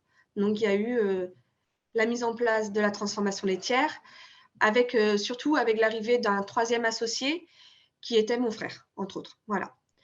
Donc, on a mis en place très rapidement, on a été en croisière au bout de 3 ans, parce qu'on est tombé il y a eu une demande. Donc, on a travaillé en réseau, on a monté une association, on n'a pas monté, mais on a fait grandir une association de producteurs, Manger Bio 56, qui nous mettait en lien justement avec les restos co, et qui faisait le lien entre l'offre et la demande. Donc, c'était une belle histoire, on va appeler ça comme ça. Très rapidement, pas très rapidement, mais 10 ans après, on a commencé à avoir des problématiques de foncier. La petite fille d'un propriétaire foncier, un bailleur, ce qu'on appelle un bailleur, a voulu récupérer ses terres pour faire un élevage équin. C'est une problématique qui est de plus en plus courante sur le territoire Bretagne Sud, c'était déjà courant on va dire dans le bassin rennais. Et en fait, cette problématique se décale en fonction du prix du foncier. Et on a été en procédure judiciaire jusqu'en 2021, où là, le tribunal de grande instance a statué et a donné une décision défavorable pour nous. On a perdu la moitié de la surface, ce qu'on appelle la surface pour nos vaches laitières. Donc, on passait de 20 hectares à 10 hectares. On fait rapidement des calculs. on tente, on cherche et on se rend compte qu'économiquement, on aurait été obligé de passer sur diminuer par 2 un troupeau. On diminue par 2 la surface, donc on diminue par 2 un troupeau. Et ça ne fonctionnait plus. On avait des investissements trop importants pour pouvoir les rembourser en diminuant notre activité par 2. Donc la décision a été un peu brute, un peu dure à encaisser, mais on a décidé d'arrêter. Et du coup, depuis 1er janvier 2023, il y a eu fin d'exploitation et moi, j'ai débuté une nouvelle carrière. Alors, il a fallu réfléchir à cette nouvelle carrière. Que faire? On reste pas? Oh, on est bien ici quand même. Donc, on réfléchit, on met le pour, on regarde où on vit. Donc, on a la chance d'avoir une dynamique sociale, économique, je veux dire scolaire, puis une dynamique aussi associative, amicale, parce qu'il ne faut pas les oublier, ceux-ci. Et on a fait le choix de rester. Et ce qui était important pour nous, d'autant plus que les choses se font bien, mais j'ai eu une opportunité de travailler. On m'a proposé un emploi à la maison familiale rurale de Questembert, donc sur ma commune, à 5 km de la maison. Donc, pourquoi aller plus loin dans ce cas-là? Ça a été une chance parce que malgré une fin un peu triste, il y a quand même une continuité dans mon travail. Je considère aujourd'hui que être animatrice en maison familiale, c'est comment c'est faire en sorte d'essayer de garder des jeunes sur nos territoires en leur montrant qu'il y a une dynamique agricole possible. Il y a une transmission des milieux qui peuvent se faire via les écoles. Et si on veut avoir des territoires dynamiques, je considère que c'est via la jeunesse, en fait, qu'en les gardant, en les stimulant, on peut du coup voir un territoire rester dynamique, même dans des zones moins favorisées, moins proches de grands centres, parce que nous, c'est vrai qu'on a de la chance d'avoir Vannes. C'est quand même une ville économique qui est porteuse de projets et d'emplois. Donc, ça peut être que positif pour le dynamisme de notre petite région questembertoise. Voilà. Je ne sais pas comment je peux continuer. Petit aparté, parce qu'une partie du public n'est pas forcément le public habituel du réseau rural. Donc, les MFR, les maisons familiales rurales, c'est un réseau d'enseignement agricole privé. Donc, en parallèle des lycées agricoles publics et des lycées agricoles privés catholiques. C'est un 3e réseau, mais qui a un fonctionnement un petit peu différent, puisque l'accompagnement des élèves est différent, la présence auprès d'eux. C'est vraiment un système éducatif qui rentre dans la catégorie lycée agricole, mais qui est assez particulier. Et donc qui maille les territoires ruraux et qui accompagne aussi parfois des jeunes qui sont un peu plus en difficulté. Ça te va comme résumé, Anne, ou tu as envie de me... Alors, ouais. Et c'est souvent... ouais. Ouais, alors c'est une école, c'est une association en fait. On ne fait pas partie du ministère de l'Éducation. On est rattaché au ministère de l'Agriculture. Donc voilà, je n'ai pas un poste d'enseignante, j'ai un poste d'animatrice formatrice. Donc ça, c'est déjà une nuance. Alors, je rebondis sur les enfants en difficulté. C'est vrai qu'on accueille toujours un public. Historiquement, c'était ce public-là qu'on accueillait au niveau des élèves. Mais aujourd'hui, on accueille vraiment un nouveau public. C'est des enfants issus du non-milieu agricole qu'on accueille et qui ont vraiment des envies de s'installer ou au moins de travailler dans le milieu agricole. C'est vraiment, on parle. Il y a une particularité du public hors cadre familial qu'on ne va pas avoir en effet. D'accord. Et qui ont vraiment une envie de travailler dans le milieu agricole et de vivre dans le milieu rural. Voilà. Ouais. Ça a un petit peu changé. Il est un petit peu. Dans ton exposé, tu es passé assez rapidement sur les engagements, dans l'écosystème et le réseau d'acteurs agricoles, mais c'est vrai que tu as pu aussi t'engager dans la CUMA locale, dans la CUMA départementale. Enfin, il y avait, dans ça, il y avait une partie de... Alors, jugement de ma part, ou en tout cas préjugé, j'espère que les sociologues pourront éventuellement me corriger sur ça, de mise en pratique d'habitudes de solidarité rurale. Quand on vit sur un territoire, ouais. Quand on vit sur un territoire, on est obligé de prendre en compte tous les habitants du territoire. Et quand on est dans un système d'agriculture, on doit aussi prendre en compte tous les autres systèmes d'agriculture. C'est vrai que pour cela, très rapidement, on s'est dirigé vers ce qu'on appelle le CIVAM et le GAP 56 pour nos pratiques pure agriculture biologique. Mais moi, je me suis aussi très rapidement dirigée vers l'ACUMA parce que c'est là où on retrouve les agriculteurs du territoire de la commune ou de l'intercommune. Et du coup, on travaillait ensemble pour un objectif commun, en fait, parce qu'on oublie un peu trop souvent le rôle en fait, de l'agriculteur. C'est mon pressentiment. C'est qu'on est quand même des façonneurs et des entreteneurs du paysage. On a entendu le mot paysan, un petit peu de connotation un peu négative au début des années 1900, et puis il y a eu la révolution industrielle.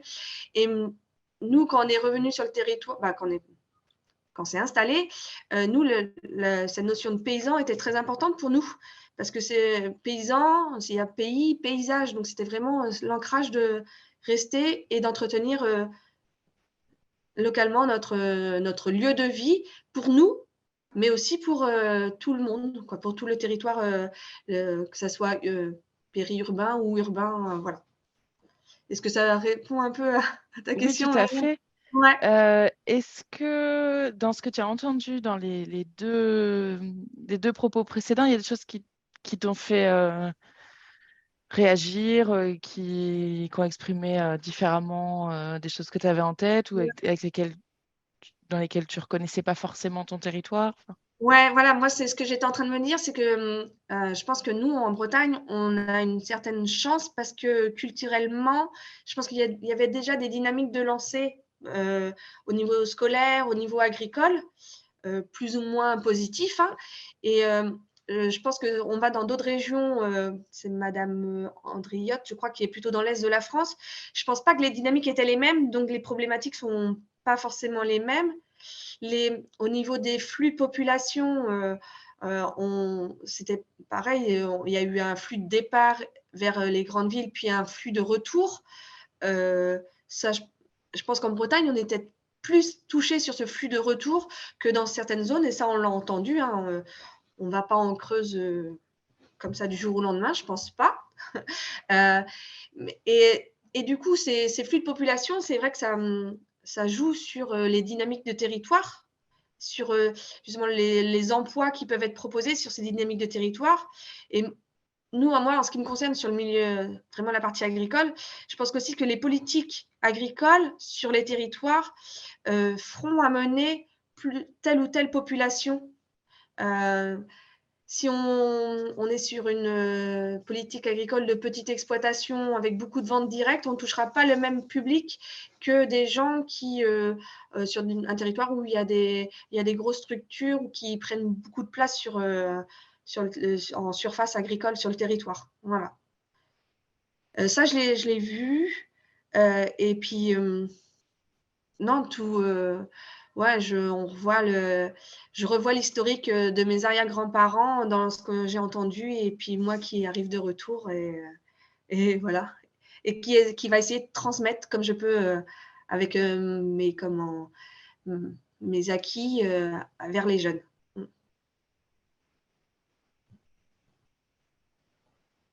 Je t'entends plus, Marianne, excuse-moi. Ouais.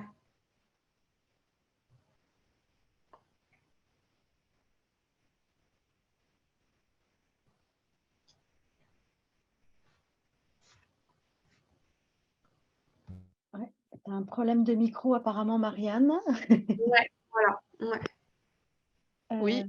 Ah, c'est bon, voilà. Ça y est, Ok. c'est bon, Marianne. Bon, Ouais. est-ce que vous m'avez vu m'activer? J'avais mon casque avec plus de batterie. Côté assistance et et de la part des autres intervenants aussi, est-ce que les différents commentaires dans le chat, l'enchaînement des trois points de vue vous donne envie d'apporter un complément, une remarque? Il nous reste 1 minute, 0 minute. Bon, il nous reste quand même le temps de se dire au revoir et d'apporter un dernier commentaire. Bon, je vois que les commentaires sont plutôt des remerciements pour les intervenants, donc remerciements que je partage. Merci beaucoup d'avoir suivi ce webinaire et je laisse la parole à Catherine Lédin pour annoncer la suite. Catherine Lédin qui n'a pas ouvert son micro. Il y a quelqu'un qui a mis. Pardon.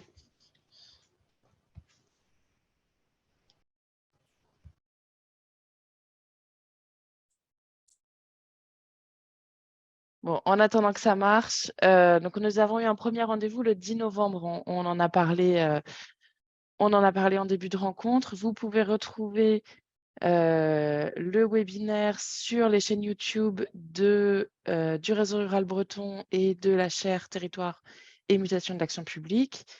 La rencontre d'aujourd'hui sera également disponible dans quelques jours.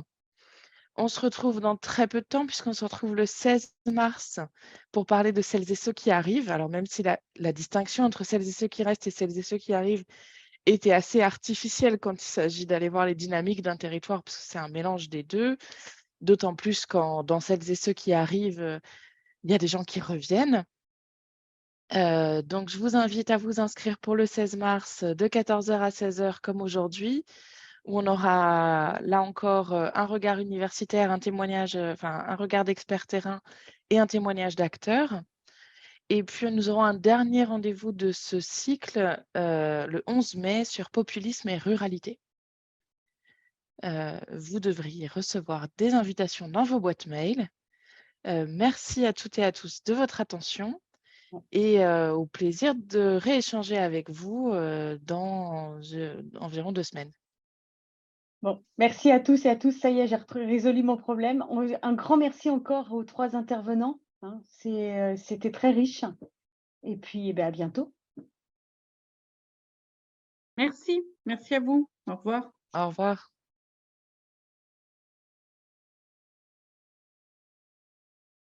Au revoir, au revoir.